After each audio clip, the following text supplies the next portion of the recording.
Welcome to Eternal Darkness, where nightmares come to life. I'll be your host through these twisted tales tonight. Before we descend into the shadows, remember to like and subscribe to join our growing community of horror enthusiasts. Get comfortable, turn down the lights, and prepare yourself as we begin our journey into the unknown. I've never felt like I was enough. It's the same story you've probably heard from countless others before me. When I was presented with what I wanted to do versus what I should probably do, I chose the practical route, joining the rat race because it meant food on the table and the slim chance of having enough income to fund what I really wanted to do. Too bad there's absolutely no sculpting work in Pine Ridge, Colorado, which is where I'm from. Being enrolled at the local community college with an accounting major certainly isn't filling the missing part of myself that seems to keep growing every day. Neither is being stuck driving for rideshare apps to pay for it all. Knowing that money could go towards materials, a promoter, or fees to have my work featured at expos over in Denver, but instead goes towards tuition, books, and whatever new software program my professors make us buy, which are only ever used for one semester and never touched again. It kills me inside. Especially when it means dealing with all the nonsense I face every day at work. Whether it's rude customers, unprompted one-star ratings, or people leaving garbage in my car, I question why I decided to make driving strangers my means for getting through college in the first place. For every pleasant conversation or good joke, I get about 30 of the aforementioned instances and then some. That particular night in early 2022, no matter how much sleep aid I took, rest wouldn't come. I found myself thrown into another existential spiral, asking myself over and over if I would ever be where I wanted to be in life. I know we've all had those moments, but mine seem to get uglier and uglier the older I get. For those who don't know, when you drive rideshare, you're given the option of participating in a promotion each week. For instance, if you make 50 trips, you earn an extra $200. Or if you drive 70 trips, you make $300, and so on. That night, as I lay awake in bed knowing I was only a good 5 trips away from making an extra $350, I figured I could get up, complete those rides, and maybe even take a few days off. God knows waking up at 4 in the morning every day makes you appreciate rest on a level you never had before. With that, I grabbed my keys and headed out to work. Fast forward 3.5 hours later, I was in the middle of taking my last customer of the night to his mountainside cabin, having picked him up from Denver. On one hand, I hated these trips because they always took you far out and away from literally everywhere else. On the other hand, they were always a guaranteed hefty fare, plus usually there was a generous tip. If only I had half the money these cabin owners had. The trips were also great for turning your brain off and enjoying the drive, since you wouldn't be on the busy city streets. But tonight, that meant another existential crisis in the form of picturing everyone from high school being in better places than me, actually having moved on and out of Pine Ridge. Thank God the trip was almost over so I could try and blast some music to drown out my thoughts. I dropped off my customer, who generously gave me a $30 cash tip. Upon receiving it, I had to promise myself not to blow half of it on lottery tickets again. I said goodnight and put in the directions back home. The sleep aid may have kicked in later than it should have, and it may have been 3 in the morning, but at least I made my promotion and I had gas money in my pocket. I looked out the window at the full moon, then below at the city lights in the distance, and at the miles of woods that surrounded me. I thought to myself, if I had to be stuck in some backwoods town with a 4-digit population, at least it's one as gorgeous as this. Driving down a mountain when your eyelids feel like they weigh 100 pounds each is a position you don't want to find yourself in, unless you want to unintentionally give in to that urge to drive off the edge. But rolling down a window is always just the trick for me. I looked down for literally 1 second to find the window switch, and crash. I screamed from the sudden noise and the simultaneous thud. The impact sent a violent vibration through my entire body, from my hands gripping the steering wheel to my feet pressed against the pedals. I saw a large mass roll away from the front of my car at incredible speed, stopping in the middle of the road. The headlights illuminated what looked like a dark, motionless form sprawled across the yellow lines. I took a second to collect myself, my hands shaking uncontrollably as adrenaline flooded my system. The metallic taste of fear filled my mouth, and I could hear my heartbeat pounding in my ears like a drum. At that moment, I thanked my stars that I had full coverage on my car. After taking a moment to breathe and stop the trembling, I came to the realization that whatever I hit was probably dead, judging from its lack of movement. The night air was unnaturally quiet, no insects chirping, no wind rustling through the trees, just an eerie stillness that made the hair on my arms stand up. Figuring leaving a dead deer in the middle of a downward mountain road could mean life or death for another driver, I got out of the car to drag it off the road. After briefly analyzing the damage to my bumper and hood, a spider web of cracks across the headlight, a significant dent in the metal that would cost me hundreds to repair, I turned to move what I assumed was a deer to the side of the road. At about 30 feet away, I thought to myself, how am I going to move this thing? I can barely see it from here. The darkness seemed to swallow the form whole, making it appear and disappear depending on how the moonlight hit it. As I walked closer, each step crunching on gravel that sounded unnaturally loud in the silence, I took notice of something that made my stomach clench with unease. This deer looked to have black fur. Nothing unheard of, I thought, trying to rationalize what I was seeing. Nothing I'd ever personally seen before, but surely it wasn't an impossibility. At 20 feet away, I began to understand that this was not a deer. This animal was absolutely massive. Judging it from that distance, all splayed out on the ground as it was, it could easily clock in at 7 or 8 feet in length. The sheer size of it made my mouth go dry, and a cold sweat broke out across my forehead despite the cool mountain air. Is it a grizzly bear? I wondered to myself. A really dark-furred grizzly bear. That had to be what I hit. I'd never once heard of a grizzly bear encounter in Colorado, but stranger things had happened. 10 feet away, I could see scraggly, matted fur and pointed ears that jutted up at unnatural angles. This wasn't a bear either. The ears were too long, too sharp, more like those of a German shepherd but scaled up to an impossible size. The fur looked coarse and dirty, like it hadn't been groomed in months, with patches missing that revealed scarred, leathery skin underneath. So what the hell did I hit? But then I saw it move. The ribcage expanded slowly, deliberately, like something taking its first breath after holding it for an eternity. I stopped dead in my tracks, every muscle in my body tensing simultaneously. This creature got up as if waking from a long nap, showing no physical evidence of getting hit by a 2,000-pound vehicle at 30 miles per hour. It rose first to its haunches, then slowly, methodically, stood up on its hind legs and faced me. The movement was fluid yet wrong, like watching a person stand up, but with joints that bent in ways human joints shouldn't. I know I'm not crazy. The full moon was out on a cloudless night, casting everything in stark silver relief. This was not a case of me seeing things or my mind playing tricks on me. What stared me down was 8 feet tall, with blood-red eyes that seemed to glow with their own internal light. They weren't reflecting the moonlight, they were producing their own hellish illumination like two burning coals embedded in a skull. The teeth that protruded from its muzzle were easily 3 inches long, yellowed with age and stained with something dark that I didn't want to think about. Its claws, which it flexed as it regarded me, would put a grizzly bear's to shame. Black curved talons that looked capable of tearing through steel. My heart felt as if it stopped entirely, then began beating so hard I was certain the creature could hear it.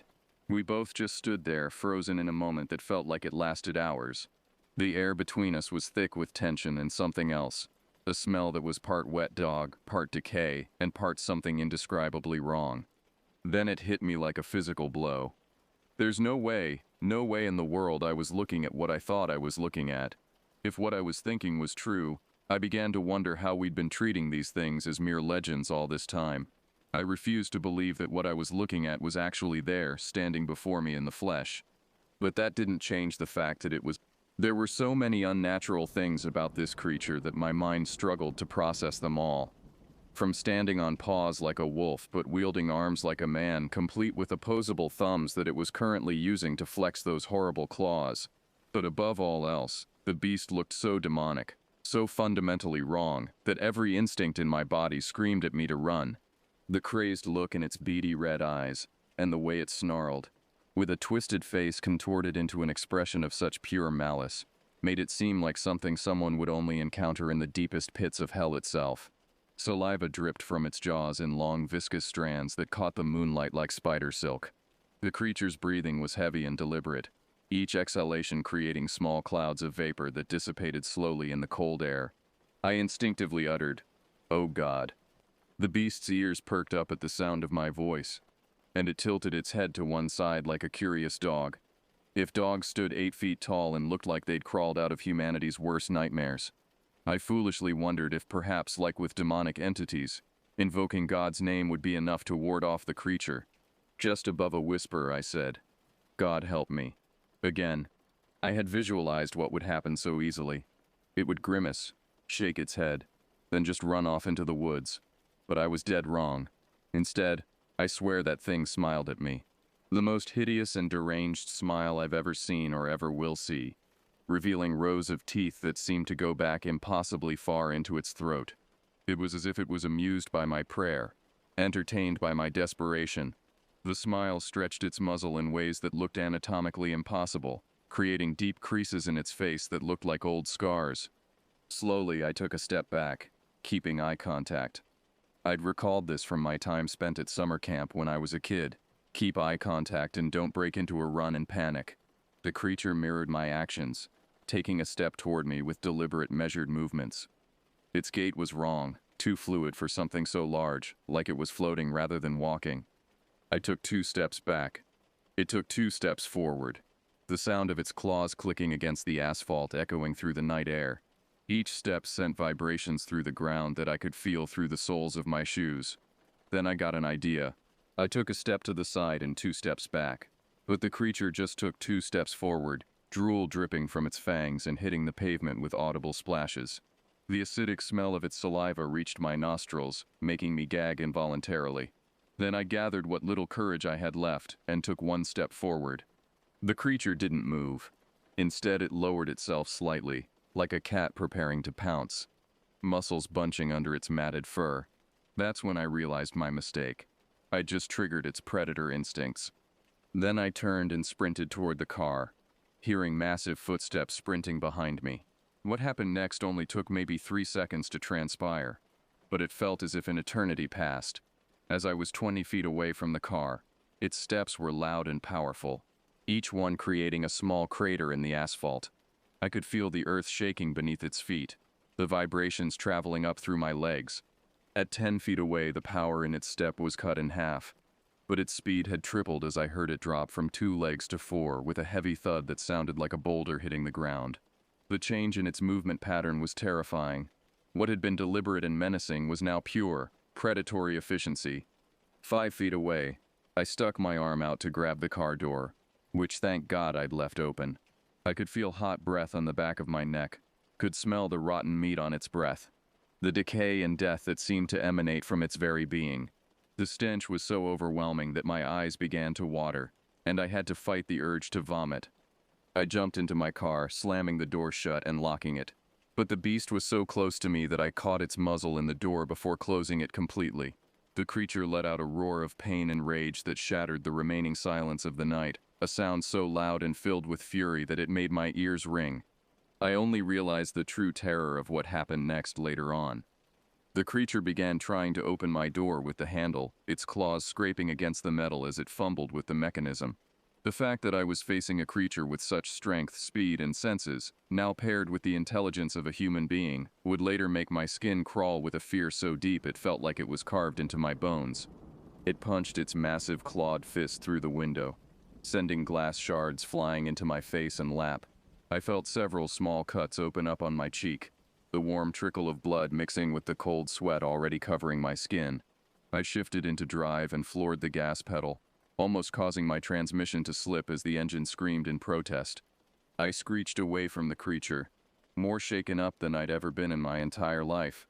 I'd hidden in cellars from tornadoes as a kid, and I'd had a close encounter with a predator when I was 12. But nothing had left my core as brittle and broken as this encounter. As I sped away, tires squealing against the asphalt, I thought I was safe, but I was dead wrong.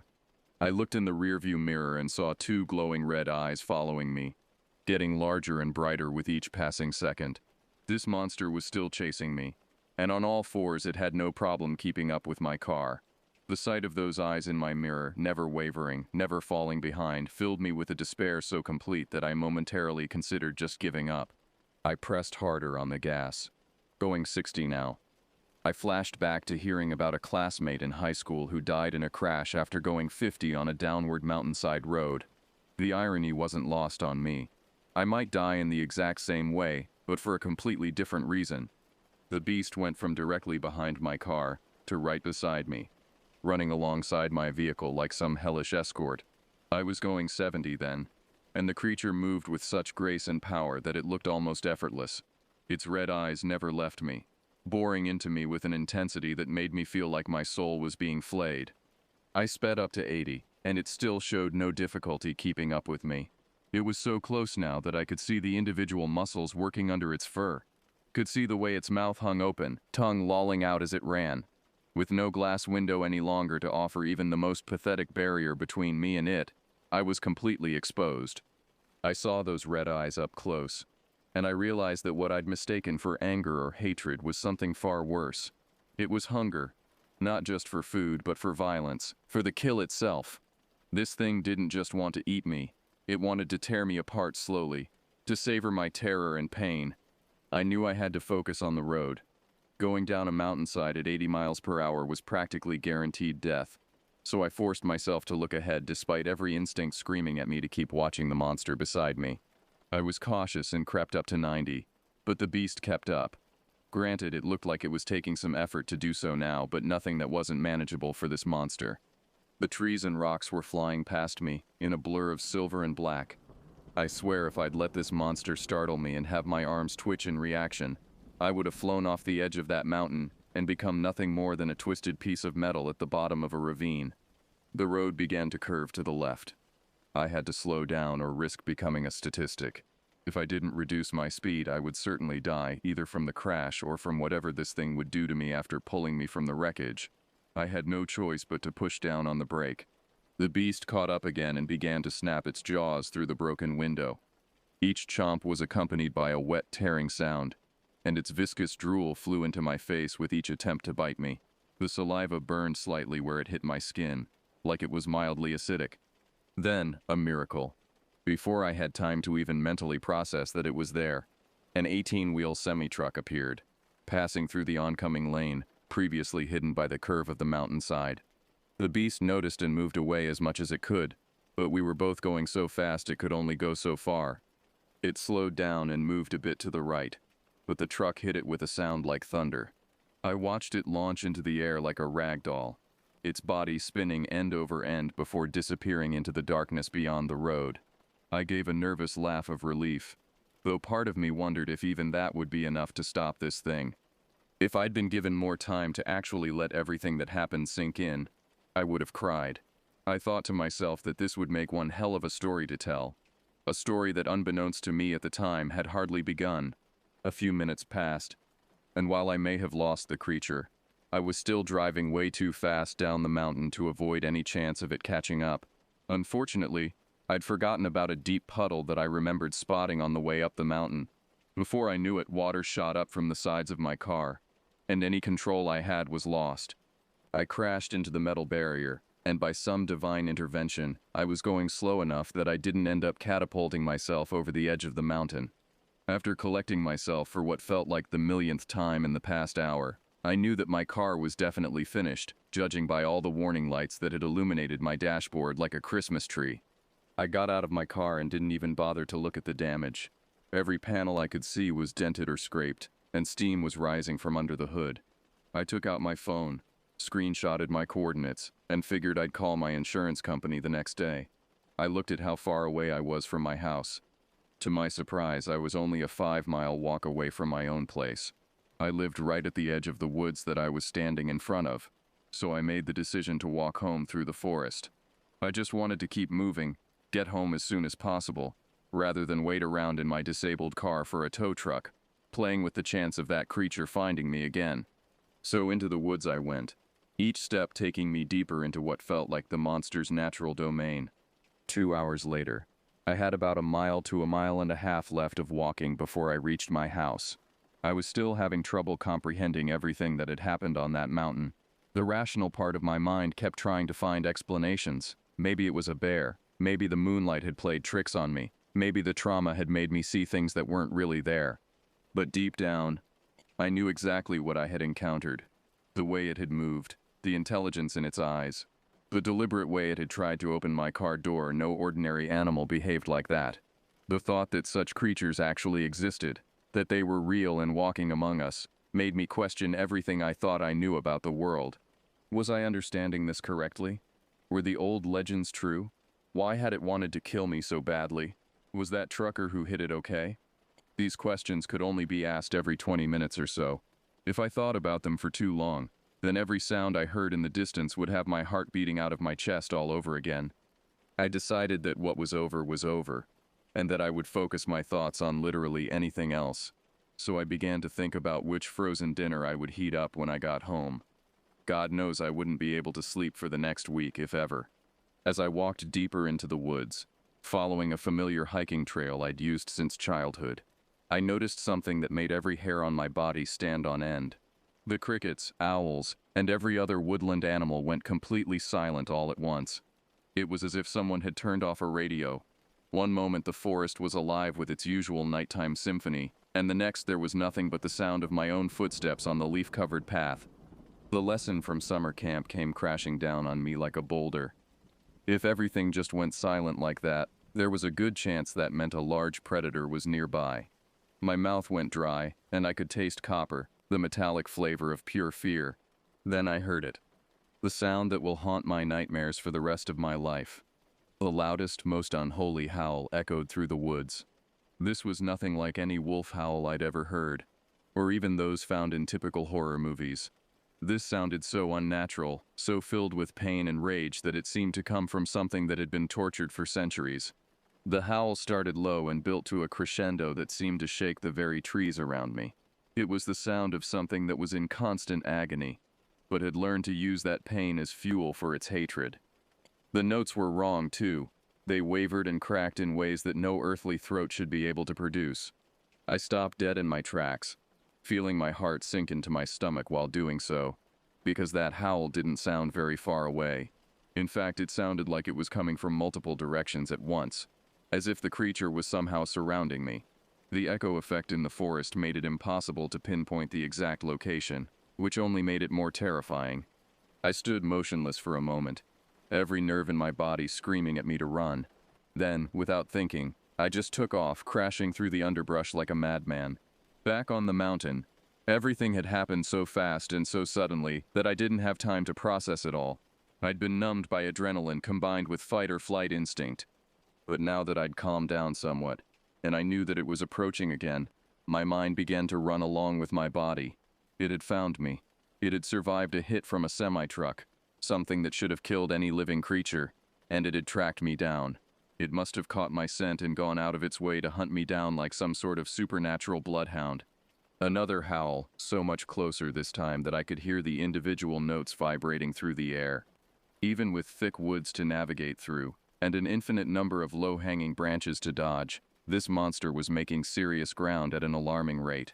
I could hear it crashing through the forest behind me, breaking branches that would require significant force to snap. 1 second I was running. The next I was on my back, warm liquid dripping down my face.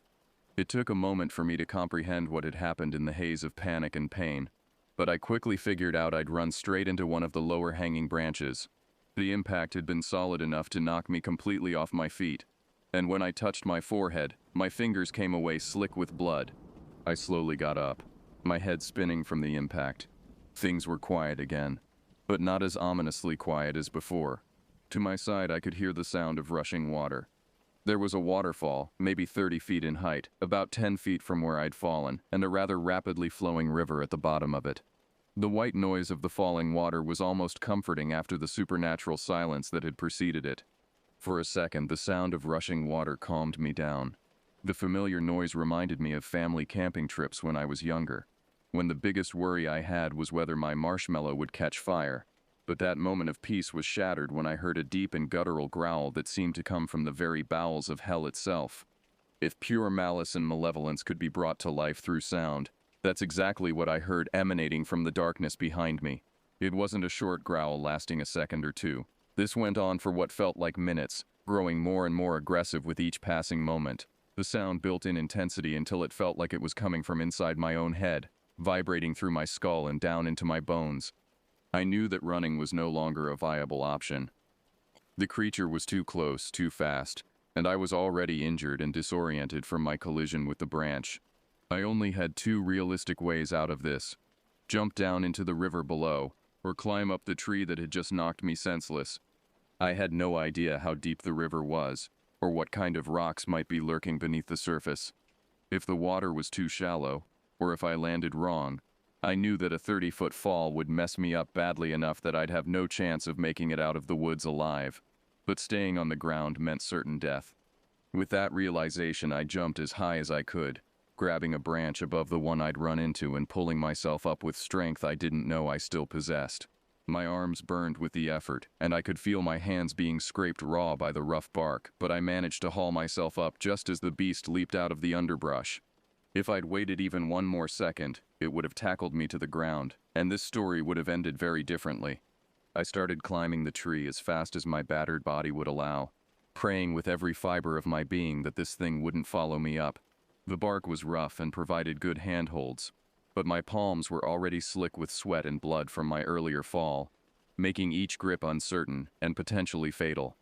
How wrong I was about the creature's limitations. With absolute ease, the monster began climbing after me, following me up the tree like some sort of 8-foot-tall demonic squirrel. Its claws found purchase in the bark effortlessly, and it moved with a fluid grace that defied its massive size. It moved slower when climbing than when running, so I did have more of a chance of staying ahead of it, but it was still far faster than I could manage. My muscles were already burning from exertion and terror, while this thing seemed to have an endless reservoir of energy fueled by its hatred. I looked down at it as I climbed, and the sight nearly caused me to lose my grip entirely. I could see bits of fabric hanging from its teeth, torn pieces of clothing that looked disturbingly fresh. I prayed that wasn't from the trucker who had hit it, though the dark stains on the fabric suggested otherwise. Up in the tree with no car for protection and no possibility of outrunning this monster, flight was no longer a viable option. Then I came up with quite possibly the craziest idea I'd ever had in my life. With no more than a second's worth of planning, I made a decision that was either going to save my life or end it in the most spectacular way possible. I jumped off the branch I was on, pulling my knees in as close to my chest as possible. For a moment, I was in free fall, watching the creature's red eyes grow larger as I plummeted toward it. Then, at the last possible second, I shot my legs out as straight and as fast as I could, aiming for the center of the creature's mass. Somehow, despite it outweighing me by at least 150 pounds, I was able to knock it out of the tree. The impact sent shockwaves through my legs and up into my spine, but the satisfaction of seeing the surprise in those glowing red eyes made it worth it. The thing tumbled to the ground with a crash that shook the earth, then rolled right off the cliff into the rapids below. The sound it made as it hit the water was tremendous. A splash followed by what sounded like boulders being thrown around in a washing machine. Miraculously, I was able to grab onto a branch after kicking the creature, avoiding the same fate by mere inches. The branch held my weight, though barely, and I could feel the tree sap making my hands sticky as I struggled to maintain my grip. The thick resinous substance actually helped me hold on better than I'd expected. The water below was moving so fast that I only caught a glimpse of the creature being swept away in the distance, its dark form disappearing around a bend in the river. For a moment, I allowed myself to hope that this was finally over, that the current would carry it so far away that I'd never see it again. I let go of the branch, hitting the ground much harder than I'd anticipated. The impact drove the air from my lungs and sent jolts of pain up through my legs. But I was alive and the monster was gone. My only goal now was to get out of these woods as soon as possible. So that's exactly what I did. I pressed forward, traumatized to the point of mental and emotional numbness. The beast might have been swept away, but everything about it was still haunting me, embedded in the darkest corners of my psyche like shards of glass. Every sound I heard was that unholy howl. Every little reflection of light was those cursed red eyes. Even the memory of the stench of its breath had taken up permanent residence in my nostrils, a smell of decay and death that I feared I might never be rid of. After what felt like an eternity to my aching feet, yet only minutes to my traumatized mind, I made it out of the woods, and there it was, sitting in its little clearing like a beacon of hope, home.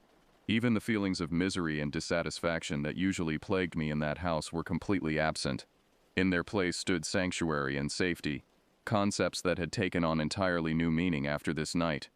The fall from the branch had left my ankle sore and possibly sprained, so I limped toward my house as quickly as my injury would allow.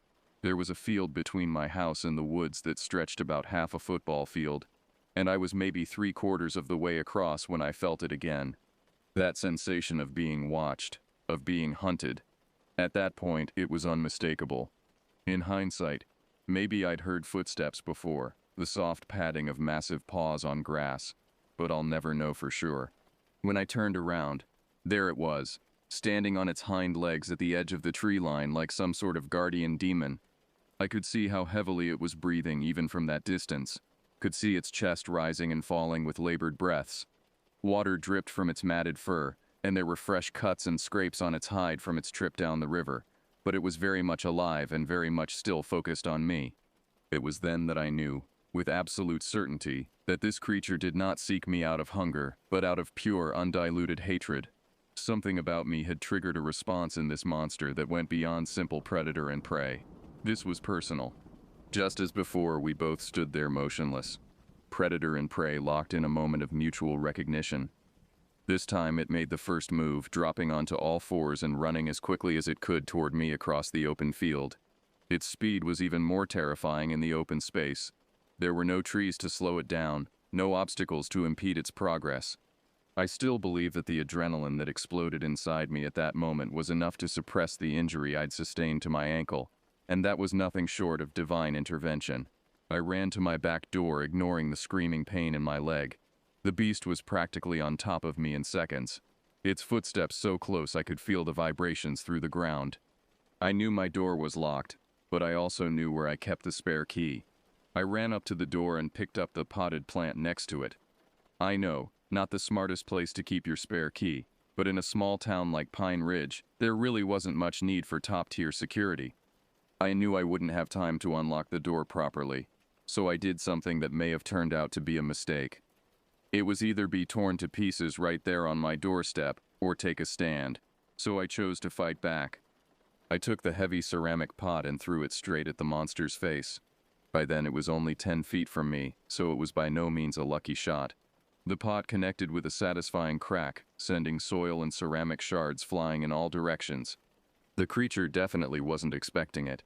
It whipped back after the impact, letting out a roar of surprise and pain. I used the precious seconds I had while it was stunned to fumble with the key and get inside my house.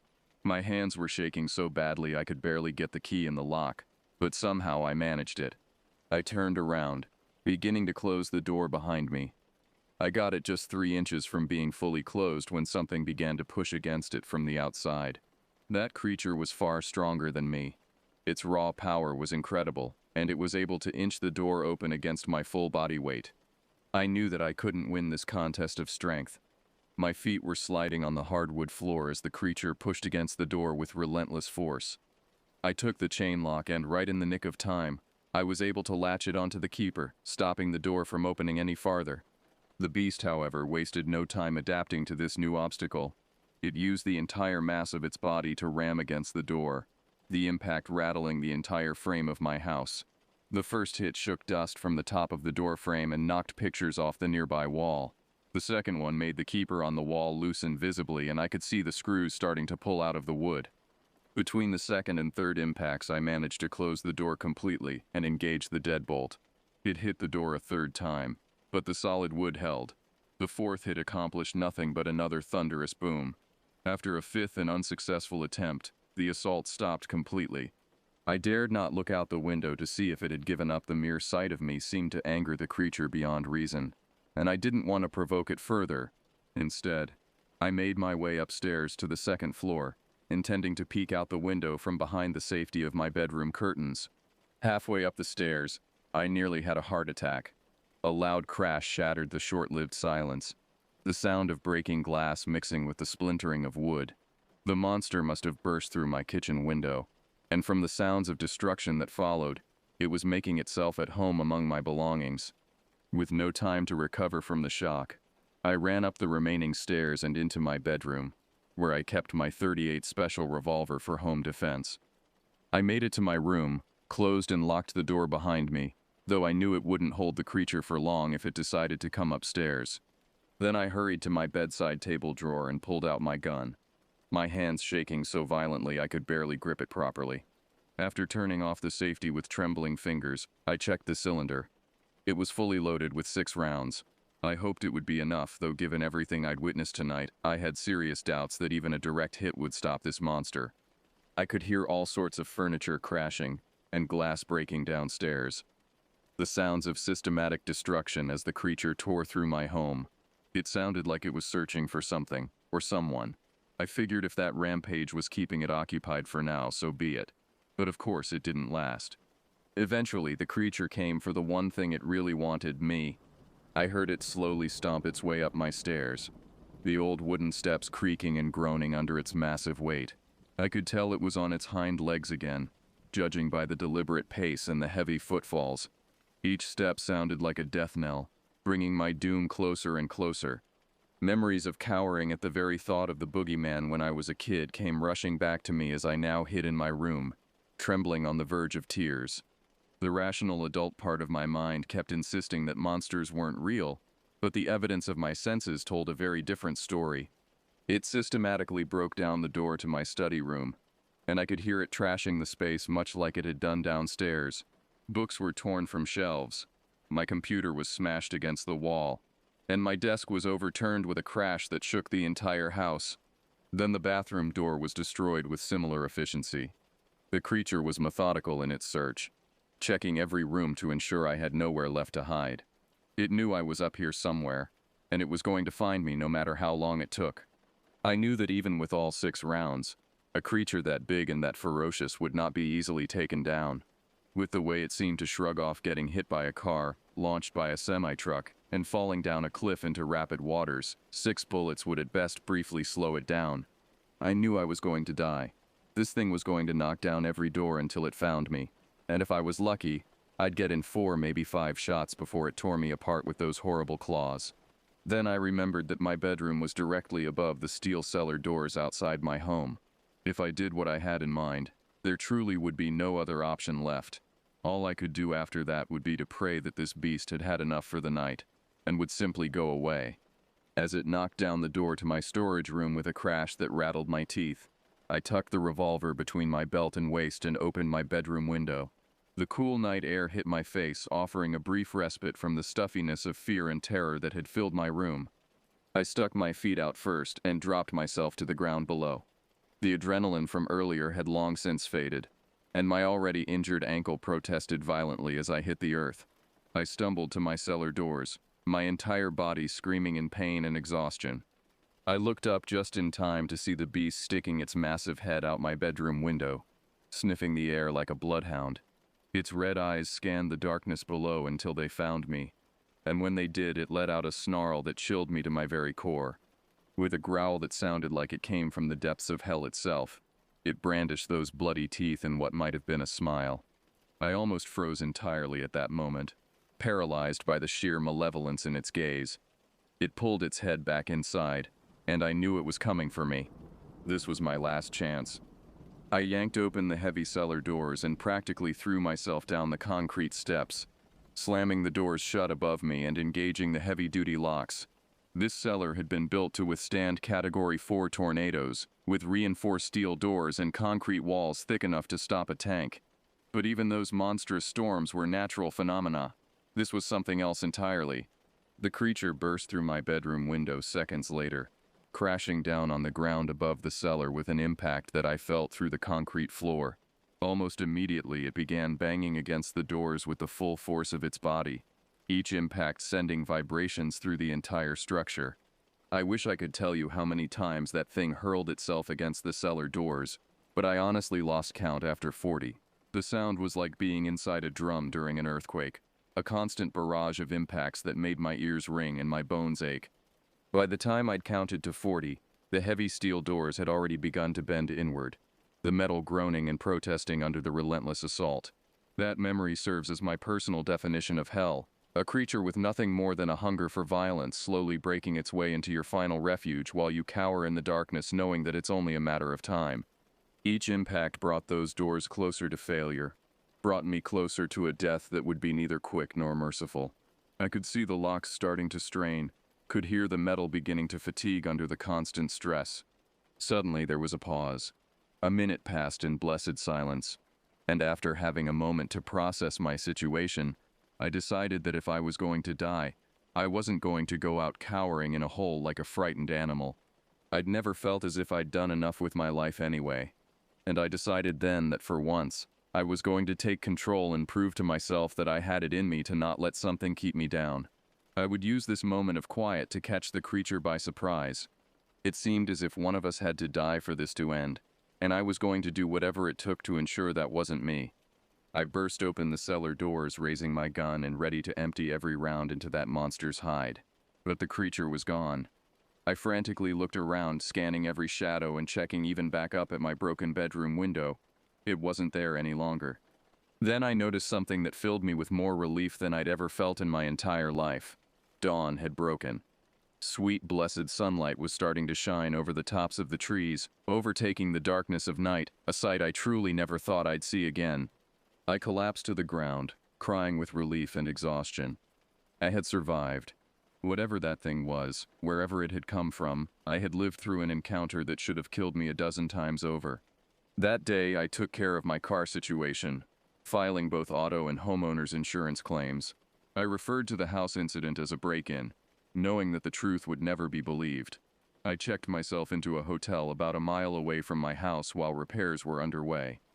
At the front desk, when the clerk asked if I had any preference for my room, I made sure to request something on the top floor. After assuring them that my ankle injury was minor and that I could handle the stairs, I made my way to my room. For the first time in years, I had no trouble falling asleep the moment my head hit the pillow. I woke up in the middle of the night and found myself drawn to the window. Despite the distance, I was almost certain that I saw a dark shape moving around my house. I tried to shrug it off, knowing there was no way to be certain what it was from that far away. But then I heard what could easily be mistaken for a train whistle echoing across the valley. But I knew in my gut what that sound really was. That same unholy howl that had haunted me through the woods. Almost as if to confirm my fears. As soon as the howl faded, the dark shape made its way back into the woods behind my house. That was enough for me to start looking at cheap out-of-state apartments. I moved to Arizona 3 weeks later, putting as much distance as possible between myself and Pine Ridge, Colorado. But sometimes, on nights when the moon is full and the wind is just right, I swear I can still hear that howl carried on the desert air. Some things I've learned don't respect boundaries like state lines. They follow you wherever you go.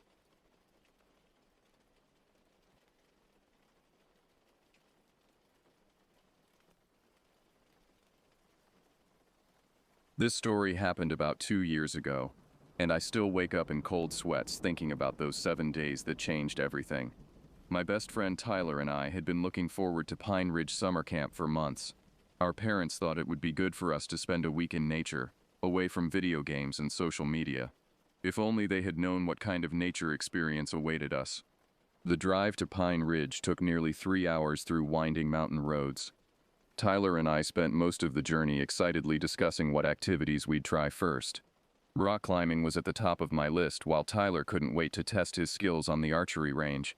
The camp brochures had made everything look so inviting. Crystal clear lakes, towering pine trees, and smiling counselors leading groups of happy campers. When we finally arrived, the camp looked exactly like the photographs. Rustic wooden cabins dotted the landscape, connected by well-worn dirt paths. A large lodge sat at the center of everything, its wraparound porch decorated with hanging flower baskets. The lake sparkled in the late afternoon sun, and I could see a few canoes already out on the water. Everything seemed perfect. Our parents gathered around a folding table where camp administrators had spread out registration forms and liability waivers.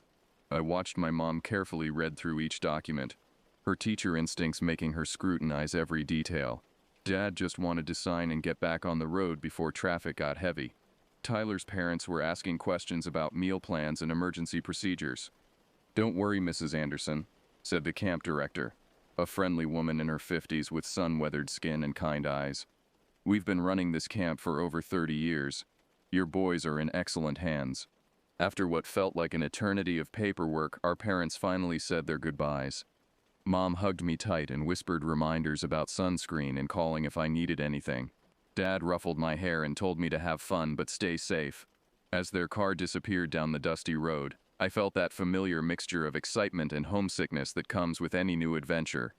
Tyler and I were assigned to Cabin 7, along with 8 other boys around our age. The cabin was exactly what I'd expected. Bunk beds with thin mattresses, rough wooden walls covered in decades of carved initials, and windows that didn't quite shut properly. The smell of pine sap and old wood filled the air, and I could hear the lake lapping against the shore just beyond the tree line. That's when we met our cabin leader. Vincent appeared in our doorway as we were claiming our bunks and unpacking our duffel bags. He was tall and lanky, probably in his early 20s, with shoulder-length black hair that looked like it hadn't been washed in days. His skin was unnaturally pale for someone who supposedly spent all summer outdoors, and it had an almost waxy quality that made him look like he'd been carved from soap. "Welcome to Cabin 7, gentlemen," he said, his voice carrying a strange flat tone that made my skin crawl. "I'm Vincent, and I'll be your guide for the next week." Something about the way he said guide instead of counselor or leader struck me as odd.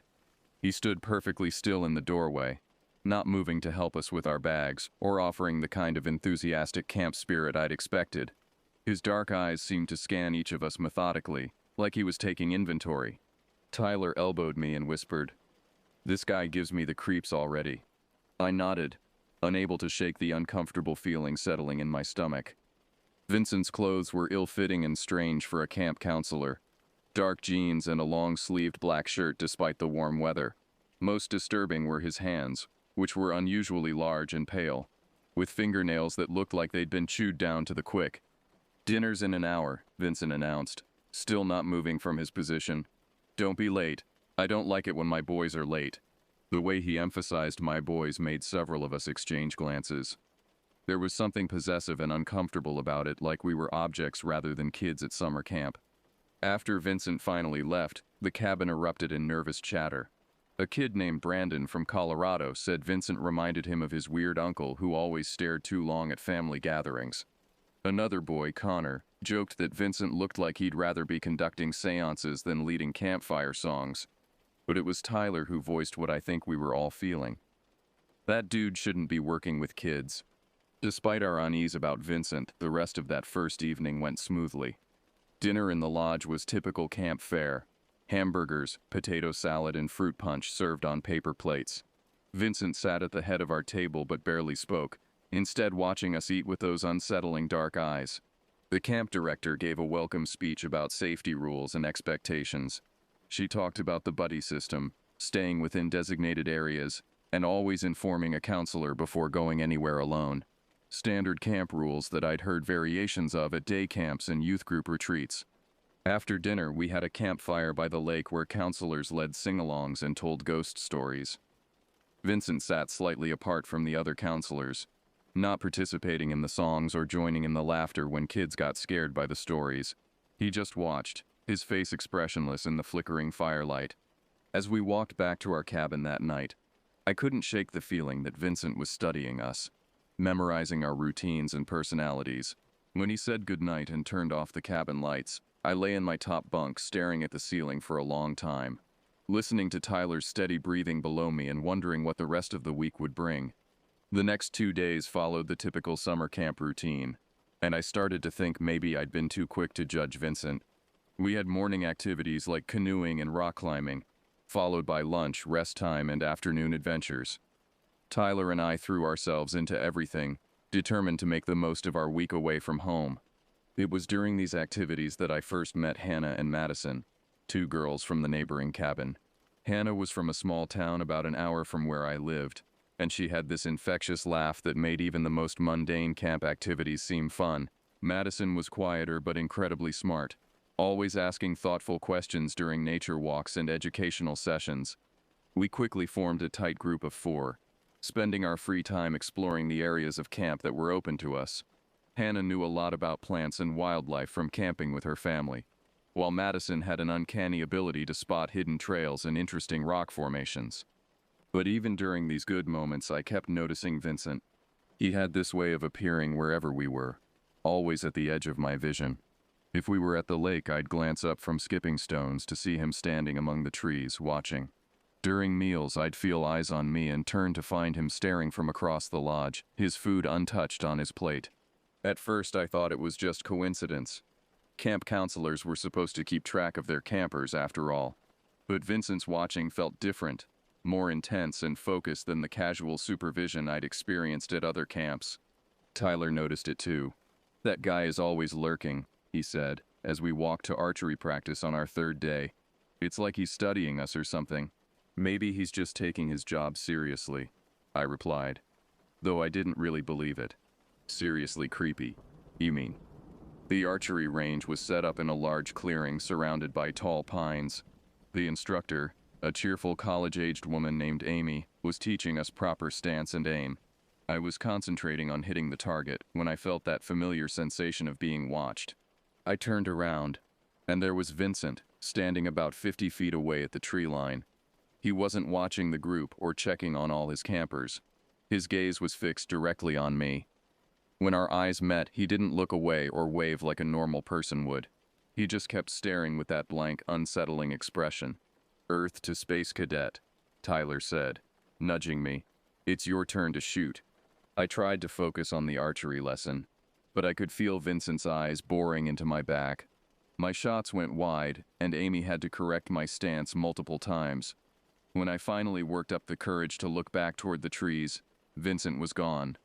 That afternoon, Hannah suggested we explore the trail that led to an overlook above the lake. It was one of the approved hiking areas, and the view was supposed to be spectacular. The four of us set off after lunch, following a well-marked path that wound uphill through dense forest. About halfway to the overlook, Madison stopped suddenly. "Do you guys hear that?" she asked. We all stood still and listened. Behind us, maybe 100 yards down the trail, I could hear the soft crunch of footsteps on dried leaves. Someone was following us. "Probably just another group heading to the overlook," Tyler said, but he looked uncertain. We continued hiking, but the footsteps remained consistently behind us, never getting closer but never falling behind either. Whenever we stopped to rest or look at something interesting, the footsteps would stop too. When we started walking again, they would resume. Hannah was getting nervous. "This is really weird," she whispered. "Why don't they just pass us if they're going to the same place?" When we finally reached the overlook, we found it completely empty. The view was indeed beautiful. The entire lake stretched out below us, surrounded by rolling hills covered in forest. But I was too distracted to enjoy it. I kept looking back at the trail, expecting to see whoever had been following us emerge from the trees. No one ever appeared. We spent about 20 minutes at the overlook, taking pictures and enjoying the breeze. When we started back down the trail, I volunteered to bring up the rear, wanting to see if our mysterious follower would reveal themselves. About 10 minutes into our descent, I glanced back and saw a flash of black clothing disappearing behind a large oak tree. My heart started pounding. I stopped and pretended to tie my shoe, watching that tree carefully. After a few seconds, I saw a pale hand reach around the trunk, and then Vincent's unmistakable face peered out at us. He was following us, deliberately, hiding behind trees and staying just out of sight. I hurried to catch up with the others, my mind racing. What kind of camp counselor stalks his own campers? The whole situation felt wrong, but I didn't know what to do about it. If I told the other counselors, would they believe me? Vincent hadn't technically done anything against the rules. He was just being incredibly creepy. That night at dinner, Vincent seemed more agitated than usual. He kept fidgeting with his food and looking around the lodge like he was searching for something. When it was time to head back to our cabin, he walked closer to our group than normal, and I could smell something unpleasant, a sour, unwashed odor that made my stomach turn. As we prepared for bed, Tyler pulled me aside. "We saw him today too," he whispered, during swimming. "He was just standing there watching us from the dock." "He followed us on the hike," I admitted. "He was hiding behind trees." Tyler's face went pale. "Dude, this is seriously messed up. Should we tell someone?" I wanted to say yes, but something held me back. Vincent hadn't broken any official rules, and I was worried that complaining would make things worse. What if he decided to target us specifically? "Let's just try to stay in groups," I said, "and avoid being alone with him." Neither of us slept well that night. By the fourth day, Vincent's behavior had escalated from merely unsettling to genuinely frightening. He'd started showing up in places where he had no legitimate reason to be, always with that same blank stare and complete lack of normal social responses. During morning swimming, I noticed him standing waist-deep in the lake, about 20 feet from where our group was playing water volleyball. He wasn't supervising or participating, just standing there motionless, water lapping around his black shirt. When other counselors called out friendly greetings, he didn't acknowledge them. Amy, the archery instructor, seemed to notice Vincent's odd behavior too. I overheard her talking quietly with another counselor about how he'd been lurking around the archery range, even when his cabin wasn't scheduled for that activity. "He gives me the creeps," she said, not realizing I was within earshot. There's something not right about that guy. The validation that an adult had noticed Vincent's strangeness was both reassuring and terrifying. If the other counselors were starting to talk about his behavior, it meant I wasn't imagining things, but it also meant the situation was serious enough for them to be concerned. That afternoon, Hannah and I ended up sitting by ourselves on a fallen log near the lake while Tyler and Madison were at a craft session in the lodge. It was one of those perfect summer moments. Warm sun filtering through the pine branches, the gentle sound of water against the shore, and the distant laughter of other campers enjoying their activities. Hannah was telling me about her grandmother's cabin, which was apparently located just a few miles from our camp. "We come up here every summer," she said. "Grandma makes the most amazing blueberry pancakes, and there's this rope swing over a swimming hole that's been there since my mom was a kid." I was enjoying listening to her stories, feeling more relaxed than I had in days. That's when I noticed the figure standing on the path about 30 yards away from us. Vincent. He was partially hidden behind a cluster of birch trees, but I could see his pale face and dark clothing clearly. He wasn't moving, wasn't doing anything that could be considered normal counselor behavior. He was just watching us with that same intense predatory stare that had been haunting me all week. My stomach dropped, and I felt that familiar cold sensation spreading through my chest. How long had he been there? Had he followed us? Was he listening to our conversation? "Hannah," I said quietly, trying not to let panic creep into my voice. "Don't look back, but Vincent is watching us from the path." She started to turn her head, but I grabbed her arm gently. I said, "Don't look. Just trust me."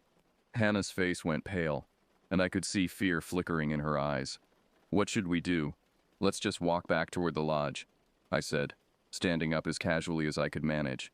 "Act normal, but stay close to me." We started walking back along the shore, taking a different path than the one where Vincent was stationed. I couldn't resist glancing back once we'd put some distance between us and his hiding spot.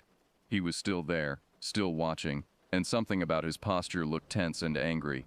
Hannah was quiet for most of the walk back, but just before we reached the lodge, she grabbed my arm. "That wasn't normal behavior, was it?" she asked.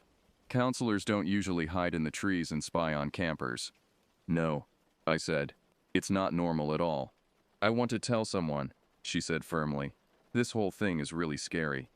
Part of me wanted to agree with her, but a larger part was terrified of making Vincent angry. What if reporting him made things worse? What if he decided to retaliate somehow? "Let's think about it," I said. "Maybe we should talk to Tyler and Madison first." That evening at dinner, I found myself constantly looking over my shoulder, checking to see where Vincent was and what he was doing. He sat at his usual spot at the head of our table, but his behavior was even more erratic than before. He kept muttering under his breath and occasionally laughing at nothing. His food remained untouched, and he spent the entire mealtime staring at different campers around the lodge. When it was time for evening activities, Vincent announced that our cabin would be skipping the planned campfire and doing a special night hike instead. Several of the boys groaned. We'd all been looking forward to the campfire, and the idea of spending more time alone with Vincent in the dark woods was deeply unsettling. "I don't think that's on the schedule," said Connor, the boy from earlier who'd made jokes about Vincent conducting seances. Vincent's head snapped toward Connor with frightening speed, and for a moment his blank expression was replaced by something that looked almost violent.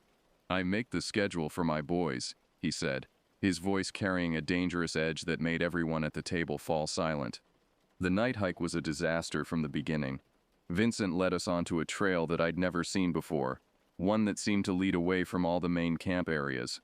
The path was barely visible in the darkness, and several times boys stumbled over roots or rocks that Vincent seemed to navigate effortlessly, almost like he'd walked this route many times before.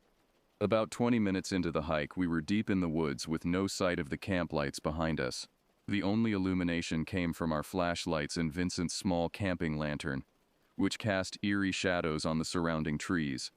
That's when Vincent stopped walking and turned to face us, his pale face looking ghostly in the lantern light. "This is where things get interesting," he said, and his smile was the most terrifying thing I'd ever seen.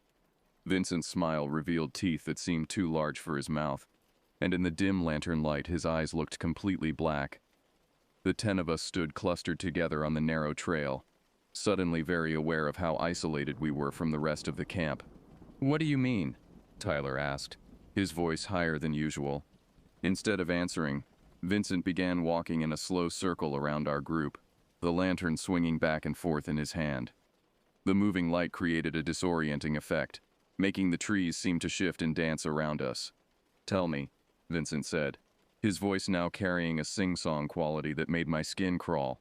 "What are you most afraid of?" None of us answered. The question was so unexpected and inappropriate that we all just stood there staring at him. "Come now," he continued. "Don't be shy. Everyone's afraid of something. Spiders? Heights? The dark?" He paused directly in front of me. "Being alone?" Brandon, the kid from Colorado, spoke up with forced bravery. "This is stupid. I want to go back to camp."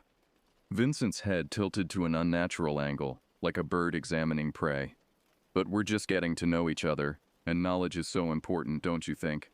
Knowing someone's fears, their weaknesses, their—" He paused, seeming to savor the word. "Vulnerabilities." Connor stepped forward, and I could see he was trying to take charge of the situation. "Look, Vincent, this is weird, okay? We're supposed to be learning about nature and doing normal camp stuff. Can we please just go back?" For a moment I thought Vincent might actually listen. His expression seemed to flicker between anger and something that might have been disappointment. Then his face went completely blank again, and he nodded. "Of course," he said in his normal flat tone. "Back to camp." The walk back was even more unsettling than the hike out. Vincent moved faster than before, forcing us to half-jog to keep up with him. He kept the lantern low, making it difficult to see the path, and several boys tripped and fell. When Connor scraped his knee on a rock, Vincent didn't stop or offer help. He just kept walking like nothing had happened. By the time we reached our cabin, we were all exhausted and shaken. Vincent stood in the doorway as we filed inside, watching each of us with that same predatory intensity. When he finally spoke, his words sent chills down my spine. "Sweet dreams, boys. I'll be watching over you." After he left and we'd changed into our pajamas, the cabin erupted in whispered conversations. Everyone was disturbed by what had happened on the trail, but no one knew what to do about it. "We have to tell someone," insisted Jamie, one of the quieter boys who rarely spoke up. "That wasn't normal counselor behavior." "But what if he finds out we reported him?" asked Brandon. "He already acts like he owns us. What if he gets angry?" Tyler was sitting on the bottom bunk below me, and I could see him picking nervously at his fingernails. "My dad always says to trust your gut," he said quietly, "and my gut is telling me this guy is dangerous." I agreed, but I was also terrified of the consequences of speaking up. Vincent had made it clear that he considered us his boys, and there was something possessive and threatening about the way he'd been watching us all week. We eventually agreed to stick together and avoid being alone with Vincent as much as possible. If his behavior got any worse, we'd tell one of the other counselors. It seemed like a reasonable plan at the time. I should have insisted we report him immediately. That night, I had the most vivid and disturbing nightmare of my life. I dreamed that Vincent was standing at the foot of my bunk, just watching me sleep with those dead black eyes. In the dream, he was wearing my clothes, my favorite t-shirt and the swim trunks I'd brought from home. He opened his mouth to speak, but instead of words, dozens of spiders poured out and scattered across my blanket. I woke up gasping and drenched in sweat, my heart pounding so hard I was sure it would wake Tyler. The cabin was dark and quiet except for the normal sounds of boys sleeping. Soft snoring, rustling blankets, the occasional mumbled word from someone caught in a dream. But as my eyes adjusted to the darkness, I realized something was wrong. Vincent was sitting in the chair by the door. He wasn't supposed to be there. Counselors didn't sleep in the cabins with campers. They had their own quarters in a separate building. But there he was, sitting perfectly still in the wooden chair, his pale face visible in the faint moonlight coming through the window. I lay frozen, afraid to move or make any sound that might alert him to the fact that I was awake. How long had he been there? Was he watching us sleep? The thought made my stomach turn with revulsion and fear. After what felt like hours but was probably only minutes, Vincent stood up and walked quietly to the door. I heard the soft click of the latch, and then he was gone. I didn't sleep for the rest of the night. The next morning I told Tyler what I'd seen, but he looked at me with concern rather than alarm. "Are you sure you weren't still dreaming?" he asked. "I mean, you did have that nightmare about spiders." I wanted to insist that I'd been wide awake, but doubt crept in. The whole experience had that surreal quality that made it hard to distinguish from a dream. Maybe my mind was playing tricks on me. Maybe the stress of dealing with Vincent's creepy behavior was making me paranoid. But at breakfast, I noticed that Vincent looked tired, like he hadn't slept well either. And when I mentioned to Brandon that I thought I'd seen Vincent in our cabin during the night, his face went white. "I thought I saw someone too," he whispered, "around 3 in the morning, but I convinced myself it was just shadows." That's when I knew I hadn't been dreaming. The knowledge that Vincent had been in our cabin watching us sleep made the rest of the day almost unbearable. Every time I looked at him, I felt sick to my stomach. The way he smiled at me during activities, the casual way he touched my shoulder when giving instructions, it all felt contaminated now, loaded with sinister meaning. Hannah and Madison could tell something was wrong when we met up during free time. I'd become jumpy and distracted, constantly looking over my shoulder and scanning the tree line for Vincent's familiar silhouette. "You look terrible," Hannah said bluntly. "What happened?" I told them about the midnight visitor, and both girls looked horrified. "That's it," Madison said firmly. "We're telling someone. This has gone way beyond creepy counselor behavior. This is really, really wrong." But before we could decide on a plan of action, Vincent appeared on the path behind us. We hadn't heard him approaching, and his sudden presence made all 4 of us jump. "There you are," he said, his voice carrying that false cheerfulness that was somehow more unsettling than his usual monotone. "I've been looking for you." The way he said "looking for you" was clearly directed at me specifically, not the group. His dark eyes were fixed on my face with an intensity that made me want to run. "We were just talking," I managed to say. "About what?" Vincent asked, taking a step closer. "Anything interesting?" None of us answered, and the silence stretched uncomfortably. Vincent's smile faded, and his expression became cold and calculating. "I hope you're not spreading stories," he said quietly. "People might get the wrong idea about our friendship." The word friendship made my skin crawl. There was nothing friendly about Vincent's behavior, and the way he said it sounded like a threat. "We should get back," Tyler said, grabbing my arm. "Don't want to be late for dinner." Vincent stepped aside to let us pass, but as I walked by him, he leaned close to my ear and whispered, "We need to talk later, just you and me." That night, the tension in our cabin was visible. Word had spread among the boys about Vincent's midnight visit, and everyone was on edge. Connor had developed a nervous tic where he kept checking the locks on the windows. Brandon refused to change into his pajamas until the lights were out. Tyler suggested we take turns staying awake to keep watch, but none of us were brave enough to volunteer for the first shift. Vincent seemed to sense our collective unease, and it appeared to amuse him. During his usual evening inspection of our cabin, he moved more slowly than usual, taking extra time to examine each boy's belongings and asking uncomfortable personal questions about our families and home lives. When he finally left and turned out the lights, we all lay in our bunks listening to his footsteps fade away. The normal camp sounds, crickets, the distant laughter from other cabins, the gentle lapping of the lake, seemed muted and ominous. I tried to stay awake, determined to catch Vincent if he returned to our cabin. But exhaustion from days of stress and fear eventually overcame my vigilance, and I drifted into an uneasy sleep filled with dark dreams. I woke up several hours later with an urgent need to use the bathroom. The cabin was dark and quiet, and I could hear the steady breathing of the other boys around me. I lay in my bunk for several minutes, hoping the feeling would pass, but it became clear that I would have to get up. Camp rules required us to wake up a counselor or use the buddy system when leaving the cabin at night, but everyone was sleeping so peacefully that I couldn't bring myself to wake them. It would just be a quick trip to the bathrooms and back. What could happen? I slipped out of my bunk as quietly as possible, grabbed my flip-flops and crept to the door. The night air was cool against my skin, and the moon provided enough light for me to see the path to the bathroom building clearly. The bathrooms were located about 50 yards from our cabin, a small cinder block building that served several of the boys' cabins in our area. During the day, it was just another mundane camp facility, but at night it looked ominous and uninviting. I pushed open the heavy door and fumbled for the light switch. The fluorescent bulbs flickered to life, casting harsh shadows across the row of sinks and stall doors. The air smelled like industrial disinfectant and something else I couldn't identify. Something sour and unpleasant. I chose a stall in the middle of the row and tried to finish my business as quickly as possible. The bathrooms felt wrong at night, too quiet and isolated. Every small sound seemed amplified. The drip of a leaky faucet, the buzz of the fluorescent lights, the settling of the old building. That's when I heard the main door open. Footsteps echoed across the tile floor, slow and deliberate. I assumed it was another camper from one of the nearby cabins, so I called out quietly, "Hello?" No response.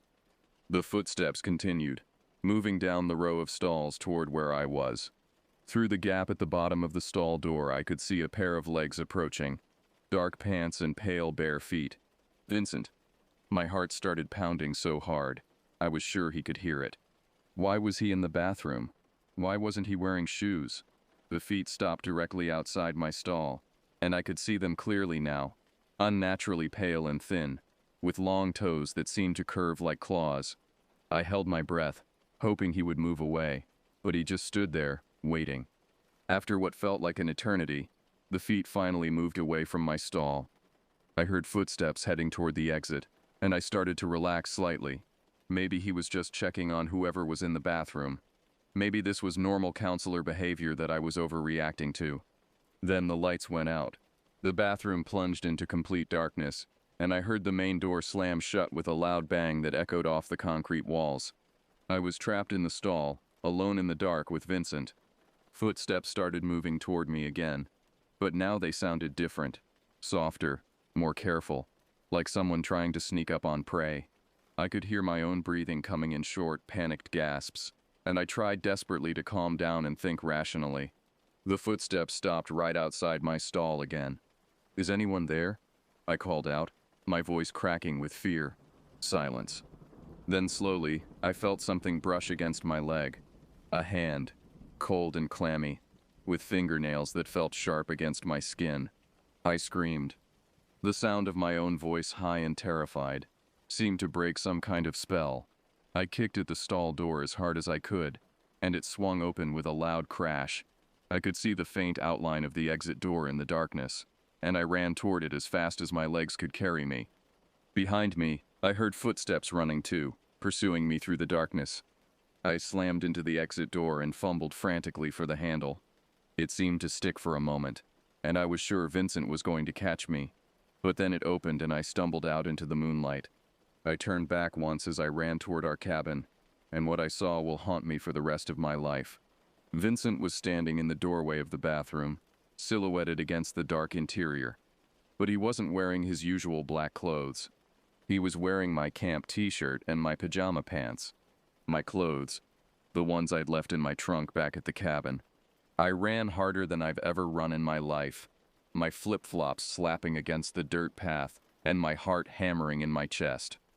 Behind me, I could hear Vincent's footsteps pounding the ground, getting closer with each second. He was fast, faster than someone his size should have been able to move. The camp felt different at night, transformed from a friendly summer retreat into something dark and threatening. Familiar landmarks looked sinister in the moonlight, and shadows seemed to reach out from the trees like grasping fingers. The cheerful wooden signs pointing to different activity areas now looked like grave markers in a cemetery. I could hear Vincent breathing heavily behind me, a wet, raspy sound that made my skin crawl. How had he gotten my clothes? When had he taken them from my trunk? The thought of him going through my personal belongings, touching my things, maybe even wearing them before tonight, made me feel physically sick. As I rounded the corner near the archery range, I risked a glance back. Vincent was maybe 20 feet behind me, and in the moonlight I could see his face clearly. His expression was blank and focused, like a predator locked onto its prey. My camp shirt hung loose on his lanky frame, and my pajama pants were too short for his long legs. The sight spurred me to run even faster, adrenaline flooding my system and giving me strength I didn't know I had. But Vincent was gaining ground, his longer legs eating up the distance between us. I veered off the main path, hoping to lose him in the maze of smaller trails that connected different areas of the camp. Behind me, I heard him crash through a patch of bushes, apparently unwilling to let me out of his sight even for a second. The lodge came into view ahead of me, its windows glowing warmly in the darkness. I could see movement inside, and realized that some of the counselors were still awake, probably finishing up paperwork or preparing for the next day's activities. Safety. I just had to reach the lodge.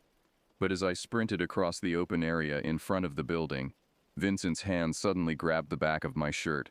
I felt his fingers tangle in the fabric, trying to get a grip that would stop my forward momentum. "Got you," he whispered, his voice right next to my ear. I twisted violently to the side, the shirt tearing as I pulled away from his grasp. The sudden release sent me stumbling forward, but I managed to stay on my feet and keep running.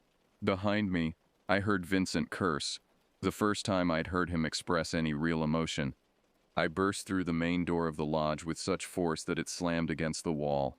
Two counselors, Amy from the archery range, and a guy named Steve who taught rock climbing, looked up from their paperwork with startled expressions. "Help me," I gasped, barely able to form words through my panicked breathing. "Vincent. He was chasing me, wearing my clothes." Amy immediately stood up and moved toward me, her face full of concern. "Slow down," she said gently. "What happened? Where's Vincent now?" I turned to point toward the door, expecting to see him burst through at any moment. But the doorway was empty. The night outside looked peaceful and undisturbed, as if nothing had happened.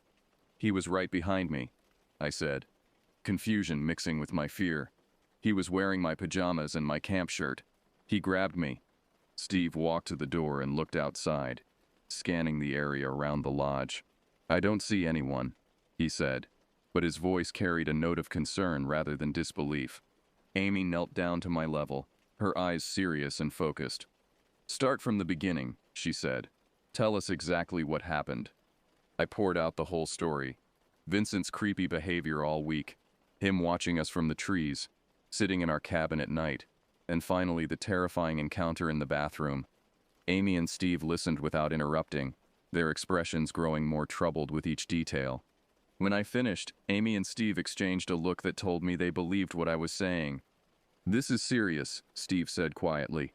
"We need to call the director right now." Amy was already reaching for her phone. "And we need to check on the other boys in your cabin. If Vincent has been acting out, they might not be safe." The next hour passed in a blur of adult conversations, phone calls, and worried activity.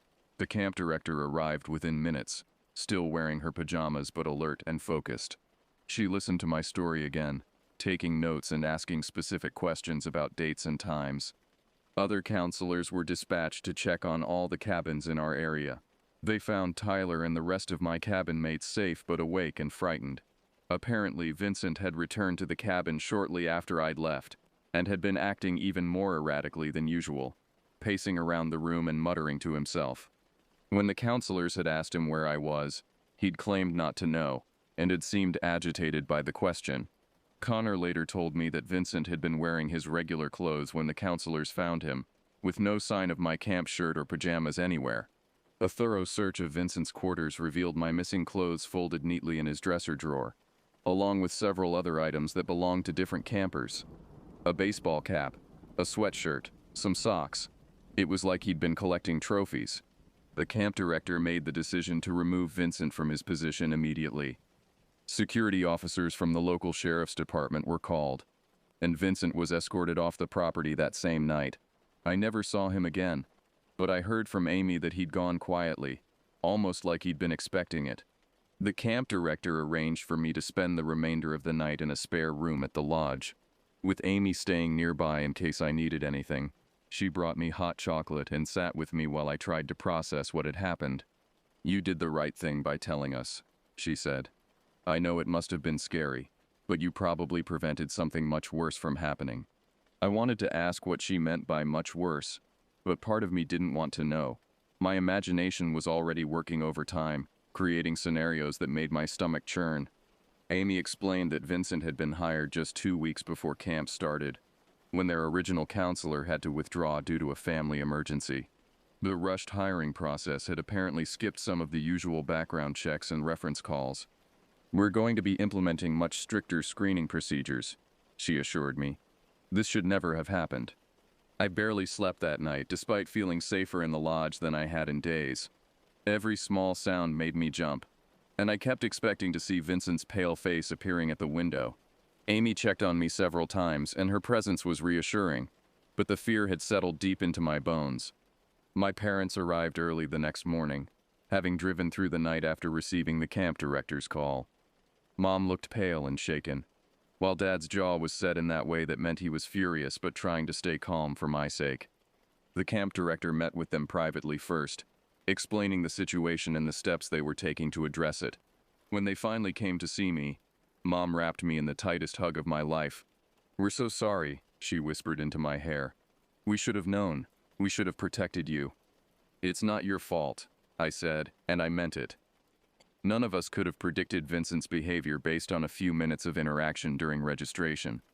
Dad was quieter, but I could see the guilt and anger warring in his expression. Later, I overheard him on the phone with what sounded like a lawyer, discussing possible legal action against the camp.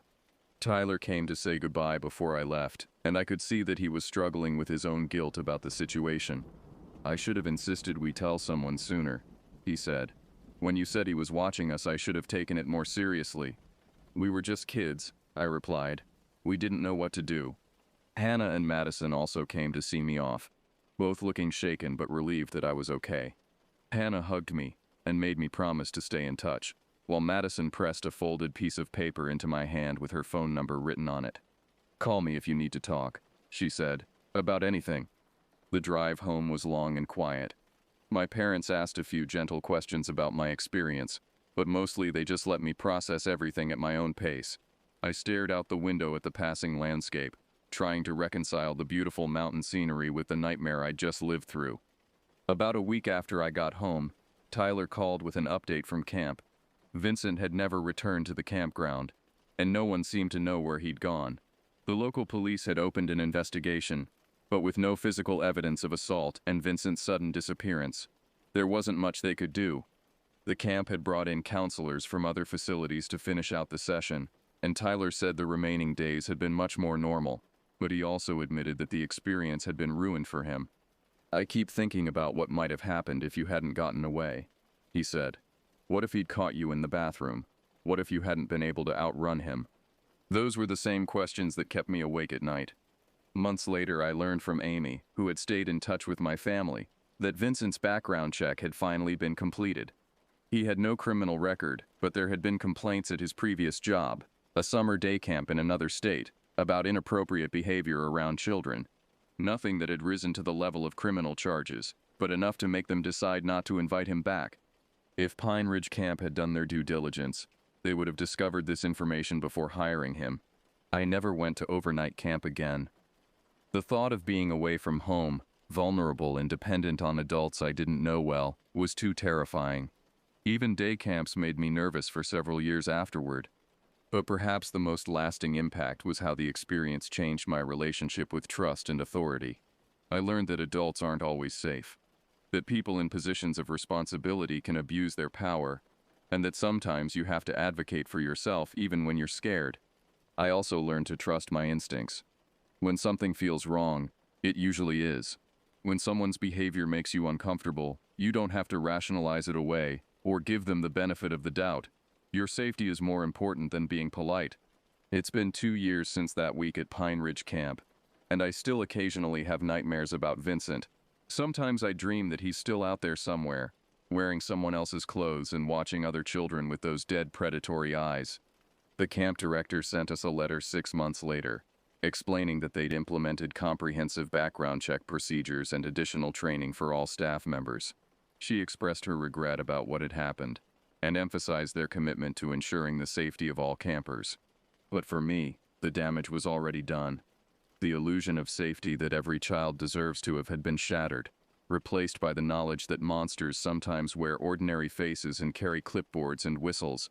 If you ever find yourself in a situation where an adult's behavior makes you uncomfortable, please trust that feeling. Tell someone you trust, even if you're worried about getting in trouble or making a mistake. Your instincts exist to protect you, and they're usually right. Most camp counselors are good people who genuinely care about kids and want to create positive experiences. But Vincent taught me that most isn't the same as all, and that vigilance is the price of safety. I hope sharing my story might help someone else recognize the warning signs and speak up before things go as far as they did for me. No child should have to experience what I went through that summer, and no parent should have to receive the phone call mine did at 3 in the morning. Trust your instincts. Stay safe. And remember that you always have the right to say no when something doesn't feel right, regardless of who's asking and what authority they claim to have over you. Some summers are meant to be forgotten. This was one of them.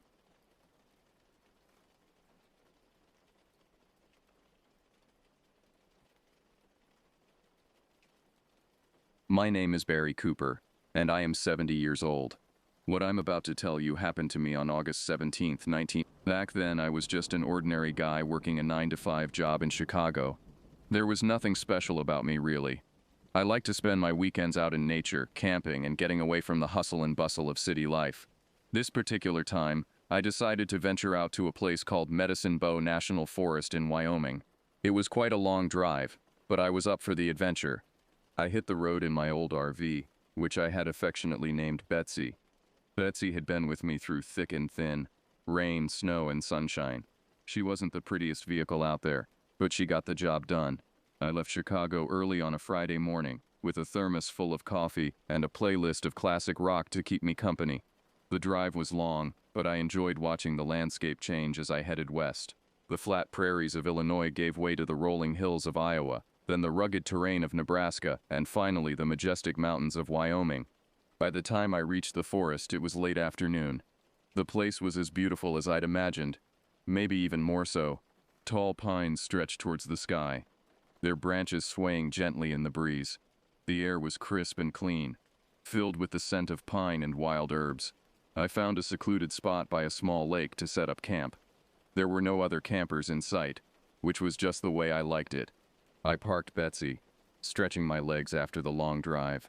My joints creaked a bit, a reminder that I wasn't as young as I used to be. But the fresh air and the excitement of being in nature made me feel reinvigorated. I set about setting up my little campsite, unfolding my camp chair and gathering wood for a fire.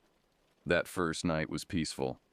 I cooked some canned beans over the campfire, watching as the sun slowly sank behind the mountains, painting the sky in brilliant shades of orange and pink. The lake mirrored the colorful sky, creating a breathtaking scene. As darkness fell, the stars came out in full force. Away from the city lights, the night sky was a spectacle, with countless stars twinkling above.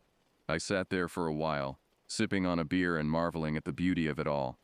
When I finally turned in for the night, the sounds of the forest lulled me to sleep. The gentle lapping of the lake water against the shore, the rustle of leaves in the breeze, and the occasional hoot of an owl created a soothing natural symphony. I slept like a baby, feeling more relaxed than I had in months.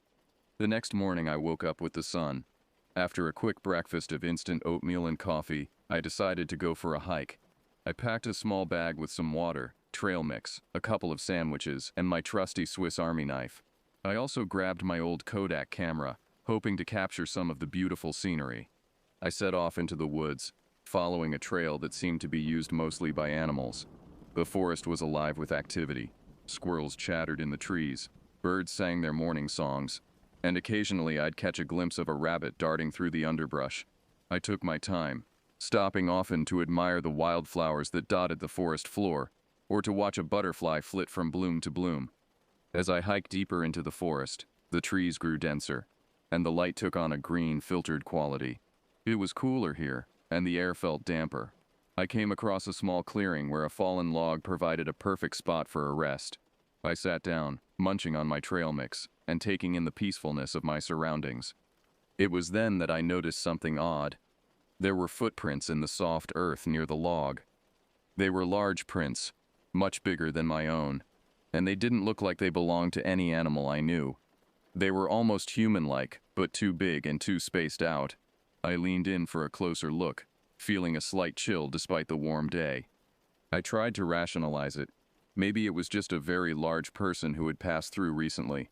Or perhaps it was some kind of optical illusion caused by rain or wind. But deep down, something felt off about those prints. They seemed unnatural. I shook off the uneasy feeling and continued my hike.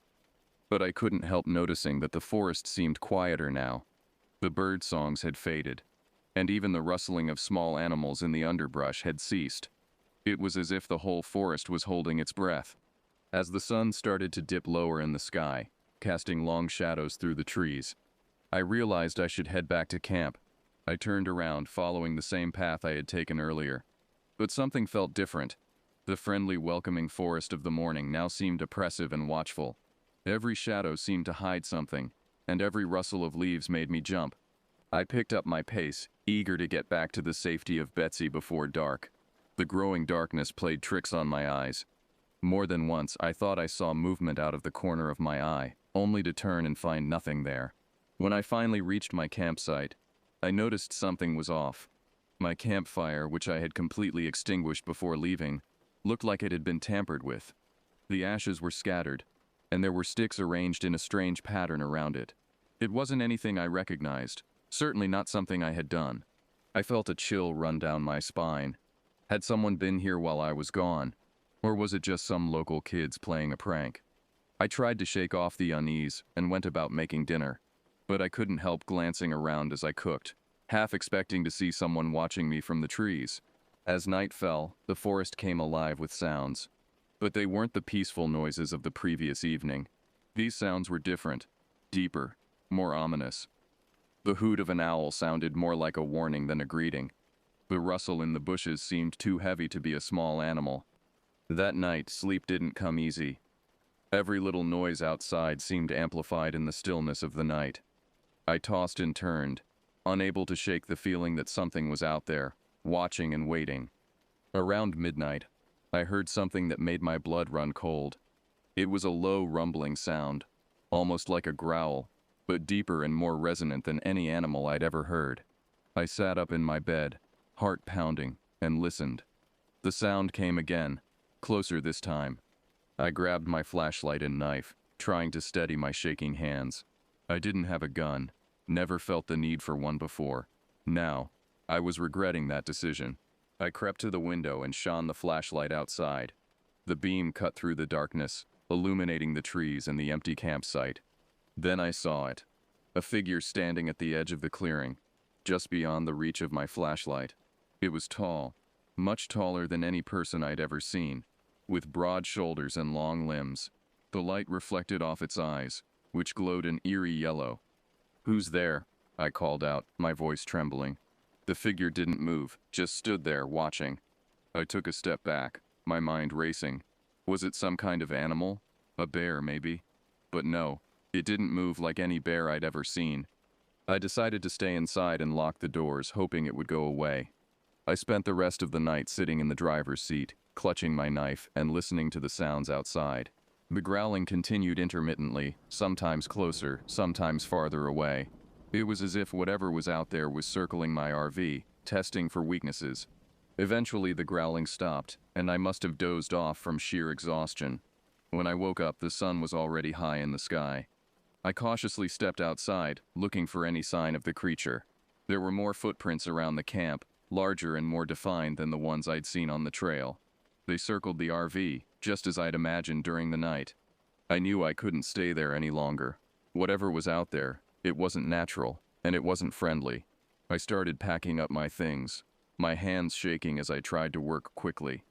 As I was securing everything in the RV, I heard a noise behind me. I spun around, heart in my throat, half expecting to see the creature from the night before. Instead, I saw a man walking towards me.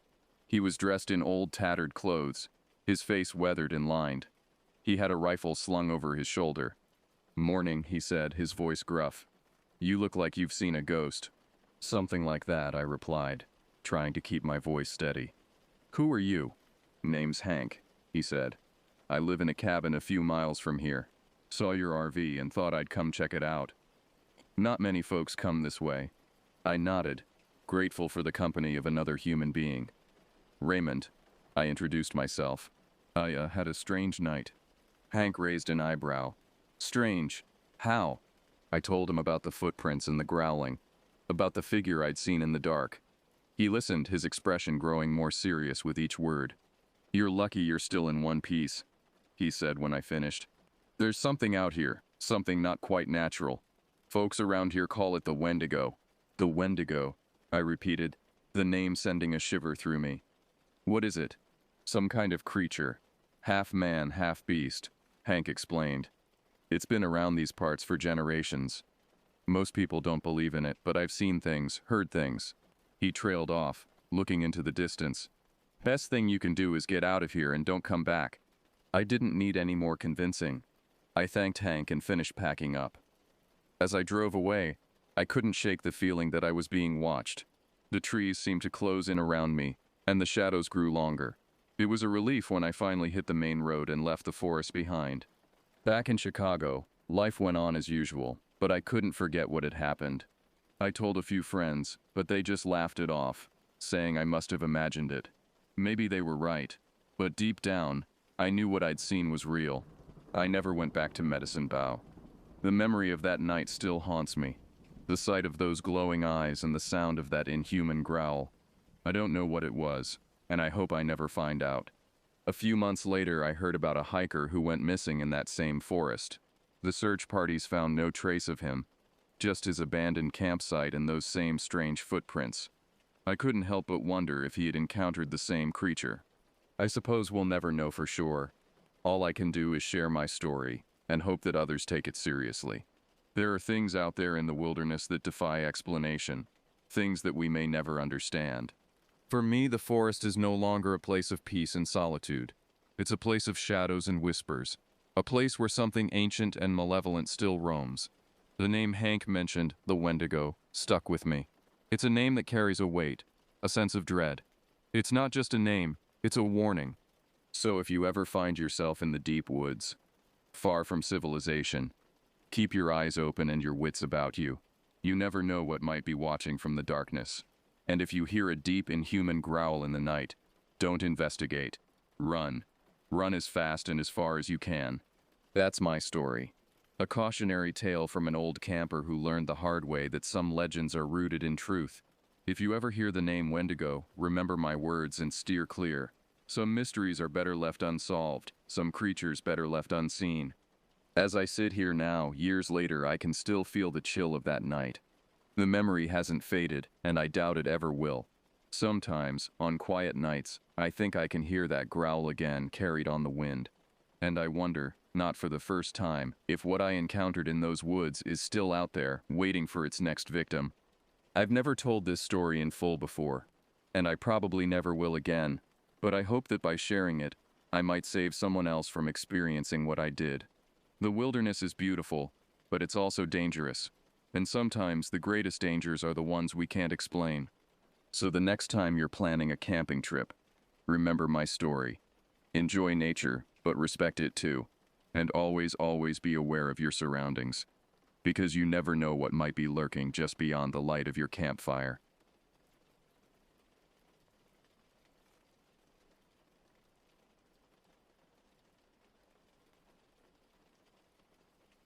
My name is Joseph Wilson, and I'm 70 years old now. What I'm about to tell you happened to me back in 1992, but the memory of it is as fresh as if it were yesterday. I was 38 then, a college dropout turned mechanic, working long hours in a small garage in Flagstaff, Arizona. My life was simple, some might say mundane. I fixed cars during the day, drank cheap beer with my buddies in the evening, and occasionally hit up a local bar on weekends. It wasn't glamorous, but it was my life, and I was content with it. The only real excitement I had was my annual trip to a cabin in the woods with my best friend Lars Klein. We called it our man retreat. No phones, no civilization, just two guys, nature, and a couple of six-packs. It was our way of escaping the daily grind, of reconnecting with something primal and real. That year, Lars and I had planned our trip for the last week of August. It was always a good time to go. The summer heat was starting to wane, but winter's chill hadn't yet set in. Perfect weather for being outdoors. I remember the day we left like it was yesterday. It was a Friday, and I'd closed up the garage early. Lars picked me up in my beat-up '78 Chevy pickup. We'd been using that truck for our trips for years. It wasn't pretty, but it was reliable, and it could handle the rough dirt roads leading to our destination.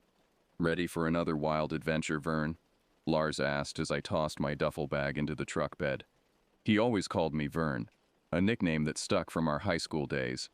"You bet," I replied, climbing into the passenger seat. "Let's get this show on the road." Lars grinned and gunned the engine. As we pulled away from my little apartment, I felt the familiar excitement building in my chest.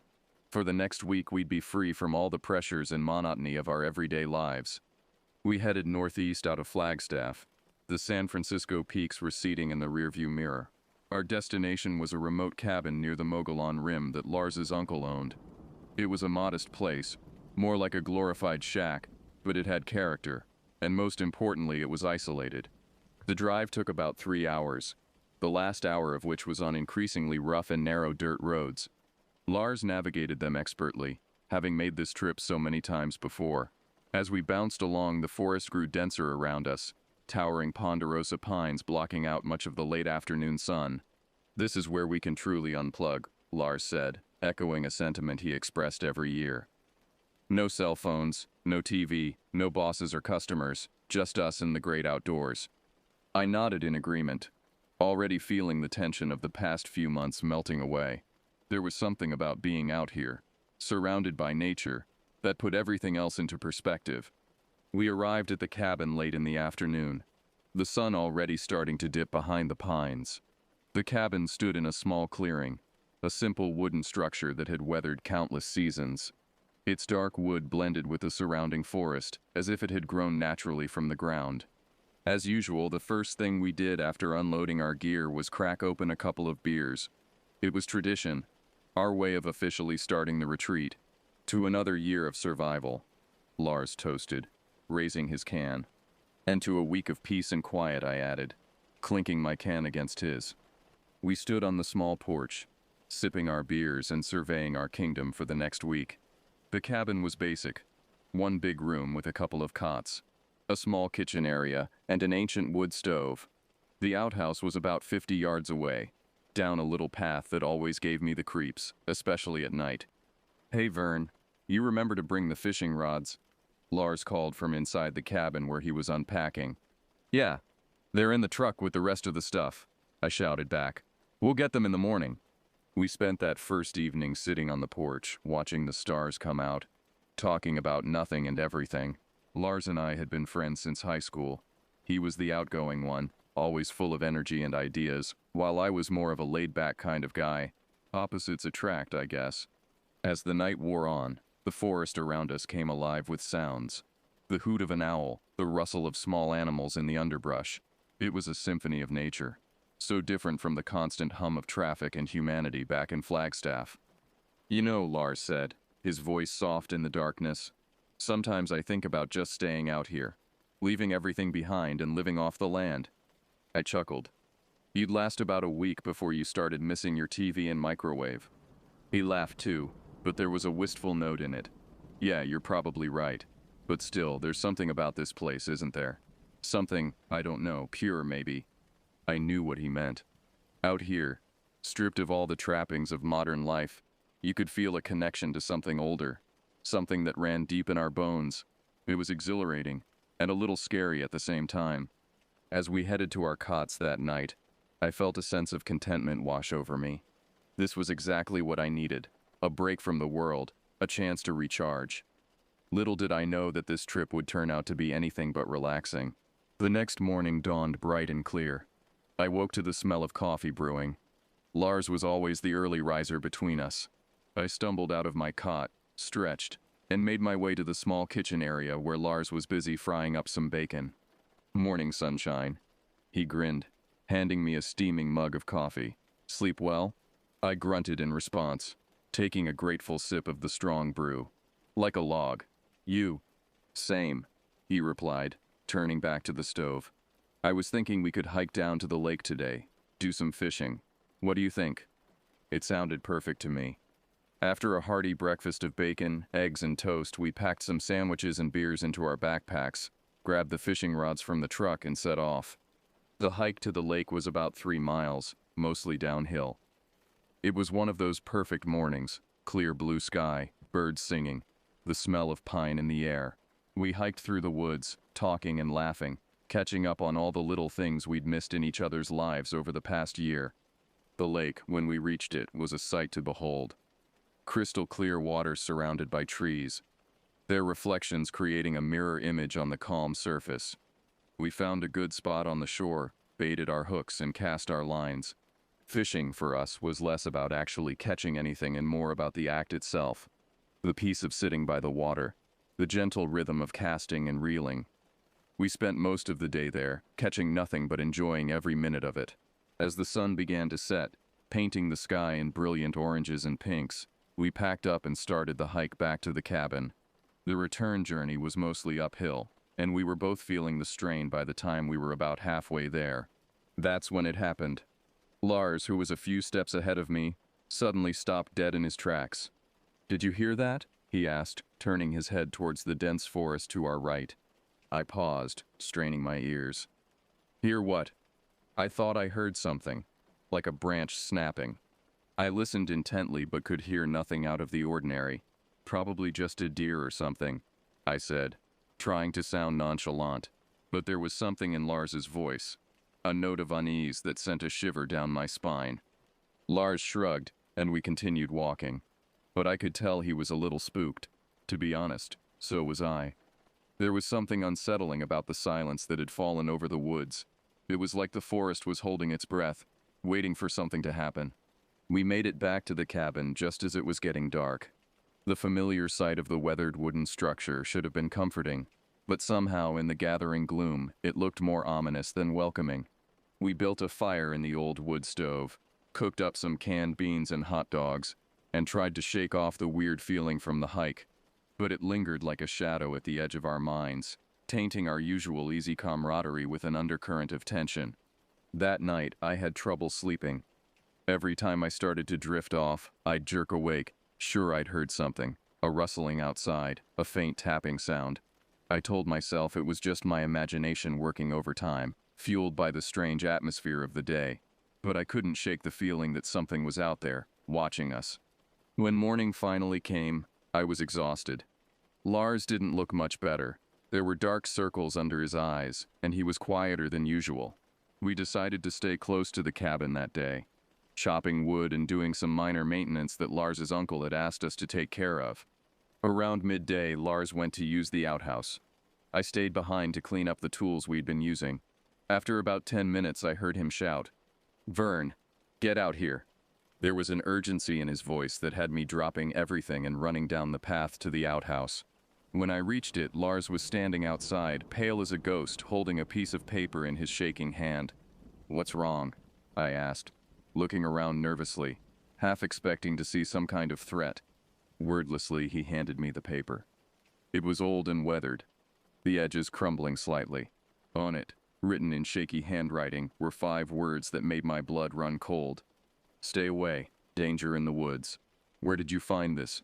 I asked, my mouth suddenly dry.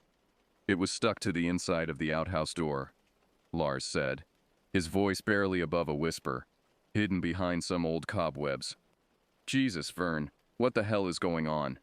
We stood there in silence, the weight of the message sinking in. Someone had been here before us, someone who had encountered something that scared them enough to leave this warning. But what kind of danger were they talking about? As we walked back to the cabin, I couldn't shake the feeling that we were being watched. The forest, which had always seemed so peaceful before, now felt oppressive and threatening. Every shadow seemed to hide a potential danger. Every rustle of leaves a portent of something sinister. We spent the rest of the day in a state of uneasy vigilance. Every sound, every movement in the forest put us on edge. We tried to rationalize it. Maybe it was just a prank by some previous visitors, or a warning about bears or other wildlife. But deep down, we both knew it was something more than that. By the time night fell, we were both exhausted but too scared to sleep. We sat in the main room of the cabin, a lantern casting flickering shadows on the walls, neither of us willing to voice the fear that was growing with each passing hour. It was around midnight when we heard it. A low guttural sound coming from the woods. It was unlike anything I'd ever heard before. Not quite animal, not quite human. It raised the hair on the back of my neck and sent a chill down my spine. Lars and I exchanged a look of pure terror. "What the hell is that?" I whispered, afraid that whatever was out there might hear us. "I don't know," Lars replied, his face pale in the lantern light. "But we need to get inside. Now." We bolted for the cabin, slamming the door shut behind us. Lars grabbed the hunting rifles his uncle kept there for emergencies, handing one to me. We huddled in the center of the room, our ears straining for any sound. For hours we sat there, clutching our rifles, waiting. The noises continued, rustling, scraping, that faint growling sound that seemed to come from everywhere and nowhere at once. It felt like an eternity before the first light of dawn began to creep through the windows. When the sun finally rose, we cautiously stepped outside. The forest was quiet, too quiet. There were no birds singing, no squirrels chattering. It was as if all the wildlife had fled. We decided it was time to leave. We didn't want to stick around to find out what had made those noises or what kind of danger the note was warning about. We packed up our gear in record time, tossing everything haphazardly into the truck. As we were about to get in, I noticed something on the ground near the cabin. At first, I thought it was just an oddly shaped shadow, but as I looked closer, my heart nearly stopped. It was a series of footprints, leading from the edge of the forest to right up beside the cabin. But these weren't human footprints, nor were they from any animal I recognized. They were large, easily twice the size of my own foot, and showed clear imprints of long curved claws. "Lars, look at this," I said, pointing to the tracks. He looked down and swore under his breath. "We need to go, now." We jumped in the truck and sped down the dirt road, not daring to look back. The drive back to Flagstaff was silent, both of us lost in our thoughts, trying to make sense of what had happened. When we finally reached town, we stopped at a diner for breakfast. Sitting there, sipping coffee, surrounded by the comforting sounds of normal life, it all seemed like a bad dream. "You think it was some kind of animal?" I asked, breaking the silence. Lars shook his head slowly. "Maybe, but I've never seen tracks like that before. And that sound, that wasn't any animal I've ever heard. Should we tell someone? The police? And say what? We heard noises in the woods and found some weird tracks? They'd think we were nuts or on drugs." He was right, of course. Without more evidence, no one would believe us. We agreed to keep it to ourselves, chalking it up to an unsettling experience that we'd rather forget. But I never did forget. Lars and I drifted apart over the years, life taking us in different directions. But every now and then, I'd hear a strange noise at night, or see something out of the corner of my eye, and I'd remember those clawed footprints and the warning note. It wasn't until recently, as an old man looking back on his life, that I decided to share this story. Maybe it's just my way of trying to make sense of it all these years later. Or maybe it's a warning to anyone who decides to venture too deep into the woods. Either way, what happened to us out there was real, and it's something I'll never forget. Sometimes, late at night, I find myself wondering, what if we had stayed? What if we had tried to uncover the truth behind the warning and the creature that left those tracks? But then I remember the terror of that night, the alien sound of that growl, and I'm grateful that we left when we did. Because deep down, I know that some mysteries are better left unsolved, some dangers better left unchallenged. And somewhere out there, in the deep woods of Arizona, something is waiting, something that doesn't want to be found. So if you ever find yourself in a remote cabin, surrounded by ancient trees and the sounds of the wild, remember my story. And if you hear something unusual in the night, something that raises the hair on the back of your neck and fills you with an inexplicable dread, don't investigate. Don't try to be a hero. Just run, and don't look back. Because some things in this world are beyond our understanding, and some places are not meant for us to tread. As for me, I'll spend the rest of my days here in Flagstaff, surrounded by the comforts and safety of civilization. But a part of me will always be in those woods, forever looking over my shoulder, forever wondering about the danger that lurks in the shadows. And sometimes, in my dreams, I still hear that growl. The years following our experience at the cabin were difficult. Lars and I tried to go back to our normal lives, but something had changed.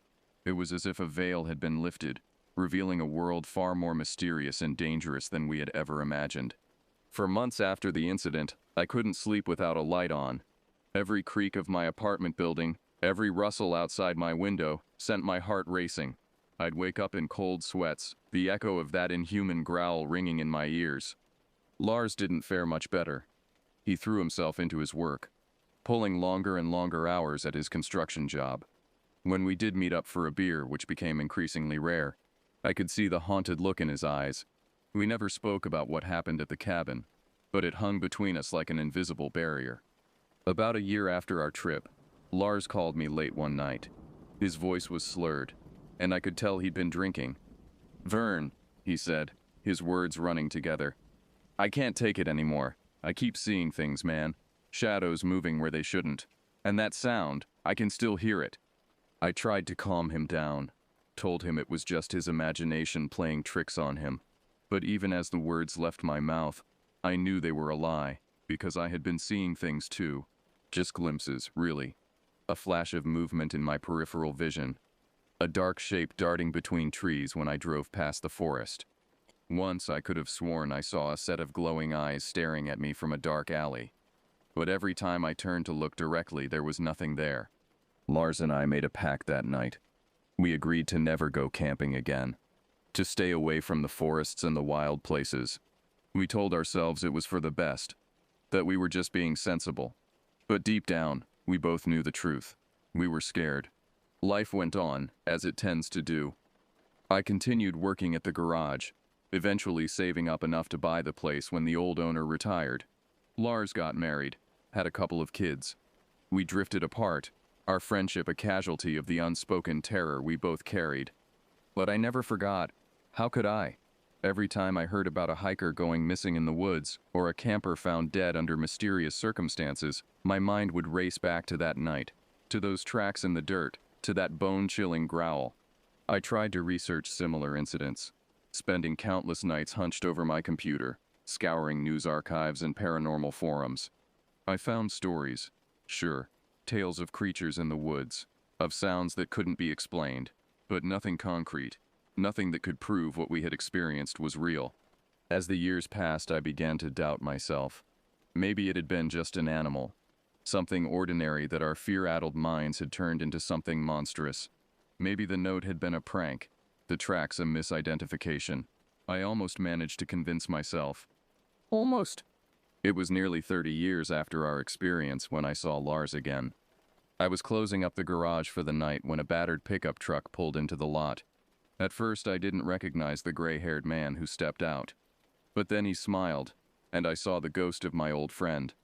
"Hey, Vern," he said, his voice rougher than I remembered. "Long time no see." We ended up at a local bar, nursing beers and catching up on 3 decades of life. Lars had retired early. His wife had passed a few years back, and his kids were grown with families of their own. As the night wore on and the beers kept coming, our conversation inevitably turned to that fateful trip. "You ever think about going back?" Lars asked, his eyes fixed on his beer bottle. I nearly choked on my drink. "Back? To the cabin? Are you crazy?" He shrugged. "I've been thinking about it a lot lately, about what really happened out there. Don't you want to know the truth?" I did. God help me, I did. But the thought of going back to those woods, of possibly encountering whatever had left those tracks, it terrified me more than anything.